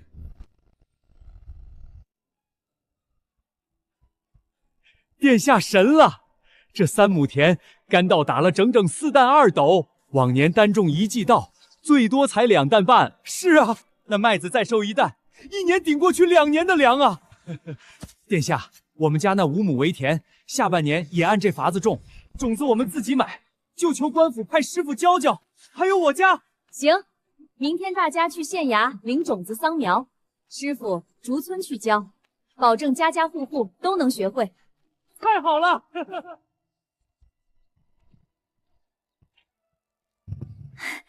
三姐，你怎么来江南了？跟着商队南下盘货，顺道过来看看你。这阵子忙坏了吧？还行，围田、稻麦轮作都铺开了，百姓也都安定下来了。就知道六妹一定能把江南事做好。对了，我这次来也是想和六妹谈笔大生意。三姐，你说？我在京城谈妥了南洋的海商阿罗，他们久慕江南丝绸的名头，张口就要订100万匹丝绸。六妹这边货源能跟上吗？那太能跟上了。桑基鱼塘刚铺开，再过1季蚕丝产量就能翻番，别说100万匹，后续再加量也供得上。行，我这就写信回商队，跟海商定具体的交货档期和价钱。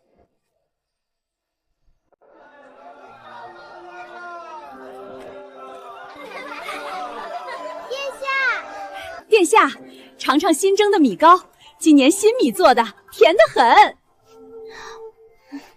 这米糕真好吃，大娘最近生意可好？好，自打于田修好了，粮价稳了，大伙儿都舍得买零嘴了。我这小摊儿比去年多赚1倍呢。你们过得好就好。大娘你忙吧，我去官仓码头看看。好嘞，六殿下慢走。殿下，今年早稻大收，官仓已经存了8万吨粮，再加上秋麦下来，够全府百姓吃2年都有余。殿下，桑蚕坊的生丝订单排到了下半年，连带着周边的瓷窑茶行都跟着旺了，府库的盈余比去年翻了3倍。总算没白忙活，粮仓满，百姓安，这江南才算真的缓过来了。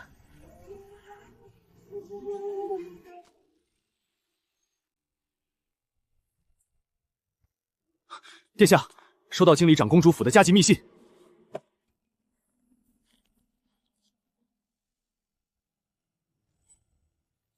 清风，立刻去收拾行李，明日启程回京。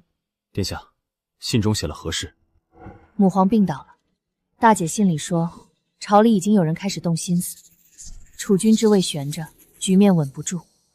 属下这就去准备马匹、粮草。等一下，清风，你先去传知府、农政主事、农兴主事和市舶司提举过来。走前我有要事交代。京中突发要事，我今日便启程返京。江南政务、日常民政、刑狱、钱粮调度，仍由知府总领，按部就班推进即可。下官遵命。尾田水利、桑蚕新政、稻麦轮作是民生根基，你牵头盯着。秋麦播种、桑苗冬前管护都要按时落实，绝不能误了农时。下官遵命，必不敢有半分懈。江南好不容易有了今日的光景，劳烦诸位多上心。账目每月核一次，留好底稿。臣等定恪尽己守，守好湖州，恭候殿下归来。有劳诸位，围田的冬修、官仓的盘查都盯紧些，别等我回来出了岔子。臣记下了。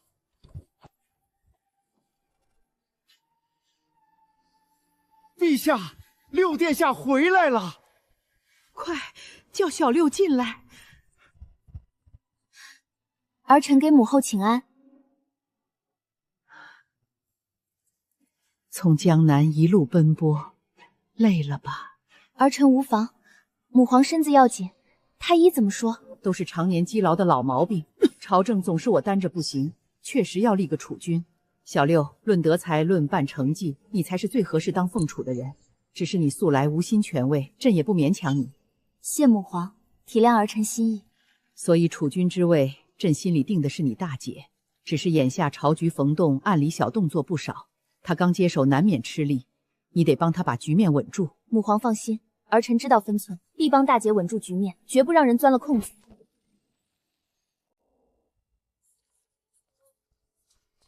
六殿下，江南漕运与京仓调粮的账目对冲不上，户部核了3日都没捋顺。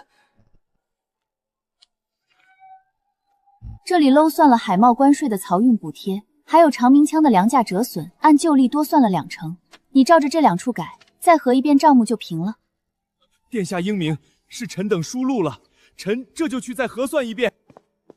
小六，这次多亏你从江南赶回来帮我分担，不然这些财运漕运的烂账，我还得熬好几夜。大姐，我可不是白帮忙的，等你做了凤储，可得第一时间求母皇放我去江南封定。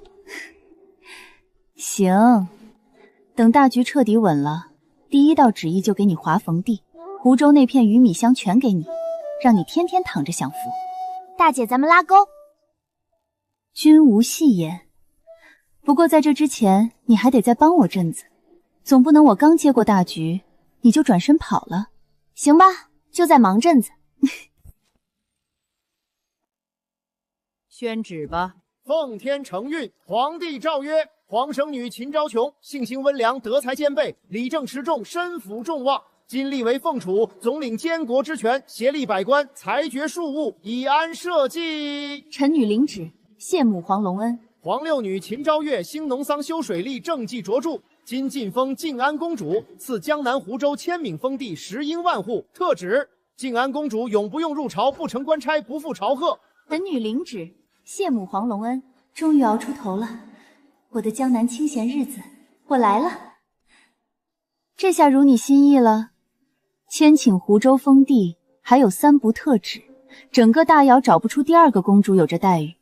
如意如意，我去了江南，就安心当我的闲散公主。打算几时动身？我姊妹们也好给你摆酒饯行。等大姐的凤储册封大典办完再走，总得亲眼看着你把储位坐稳了，我走的才安心。到了江南也不许由着性子胡来，缺什么受了委屈只管往宫里送信，别自己硬扛着。知道了，大姐，我是那种会受委屈的人吗？放心，有麻烦第一时间找你解决。好。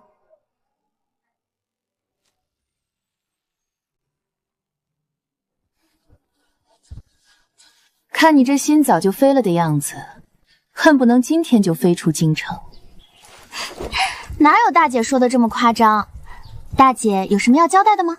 我这次来是给你送饯行礼的。京郊3处良田庄，湖州2处临河铺面，还有内库里挑的珠宝玉器，都给你添做家底。到了封地，别亏着自己。谢大姐。我就知道大姐先给你塞实底，我也不送虚头包脑的。湖州城3间绸缎庄，2处码头货渡，都过到你名下。还有海外商队每年半成分红，往后你躺着都有进项。三姐这里正好送到心坎上，我正琢磨着封地桑蚕要扩产，有商铺货有省大事了。我没别的好送，这是我麾下20名精锐护卫，个个身手过硬，路上护你周全，到了封地也能看家护院。多谢四姐，有他们跟着，我这一路走的都踏实。六姐，我没什么值钱的东西，绣了些帕子、香囊和扇套，都是你喜欢的兰草纹样，你带在身边随手能用。小九手真巧，比宫里绣娘绣的都耐看，我天天揣着。到了江南桑蚕和海贸，若是遇着难处，只管给我沿路商队递信，南北货路我都给你通着。水路进来不太平，我调2艘水师船沿途送你到湖州，省得遇上水匪麻烦。你们一个个的，我是去封地当公主，又不是去流放，怎么都跟交代后事似的。六姐，你到了江南要常给我写信啊，还要寄江南的桂花蜜饯和云糕回来。放心，少不了你的。第一批新茶下来，我就给你寄2罐。我和小六商定，以后每年秋日，要么小六回京小住，要么我们几个结伴去江南看他。这主意好，正好秋日江南蟹肥菊盛，到时候我们带着好酒过去，住上10天半个月，好好享享清福。太好了，年年都能见到六姐。好，届时我一定备好美酒佳肴等你们来。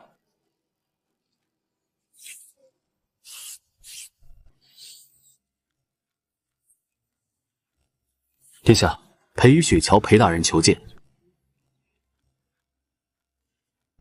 他怎么这会儿过来了？臣参见静安公主。免礼，坐吧。可是农政司有什么事要交代？并非农政司公务，臣已奏请陛下调任江南湖州农政参军，专责辅佐殿下打理封地的农桑、水利与市舶商贸。陛下已经批准了。你是宰相嫡子，京城有美差当着，前途一片光明，跑江南干嘛？江南风物清雅，适合安居。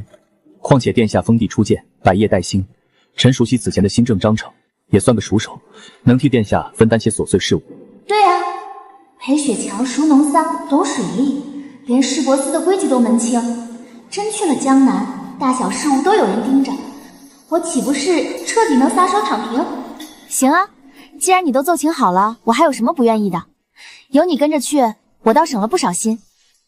臣定当尽心辅佐殿下，把封地打理妥当。不用那么拘谨，到了江南没那么多朝堂规矩，你只管放手做事，我信得过你。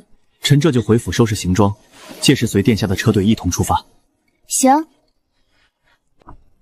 连干活的人都自己送上门了，这下江南的日子可就更舒坦了。静安公主保重，到了江南可别忘了我们。公主保重，一路平安。大家都回去吧，不必相送。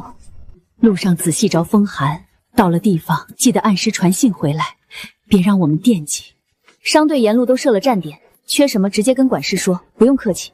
护卫队跟在车队后面，水路也安排了巡船，安全无碍。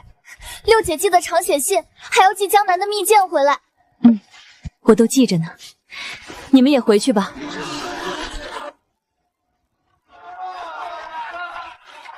京城虽好，到底不如江南自在。我的躺平日子可算是要来了。殿下，江南湖州府到了。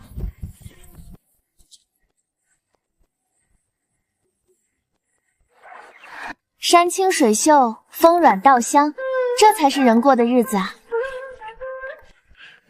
臣等恭迎殿下回封地，城中百姓都盼着殿下回来呢。殿下一路辛苦，府衙别院已经收拾妥当，随时可以入住。总算是到自己的地盘了，往后种种花，喝喝茶，正是全撒手，日子别提多舒坦。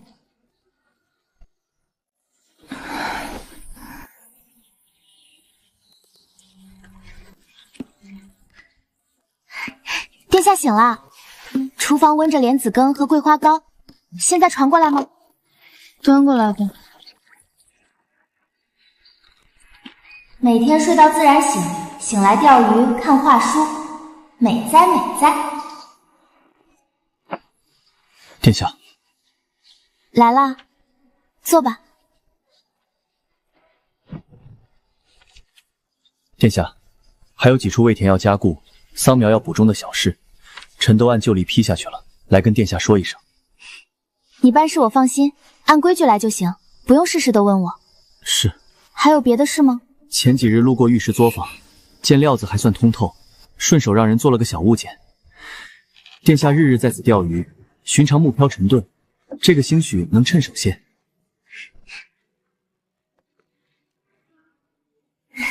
东西我很喜欢，收下了。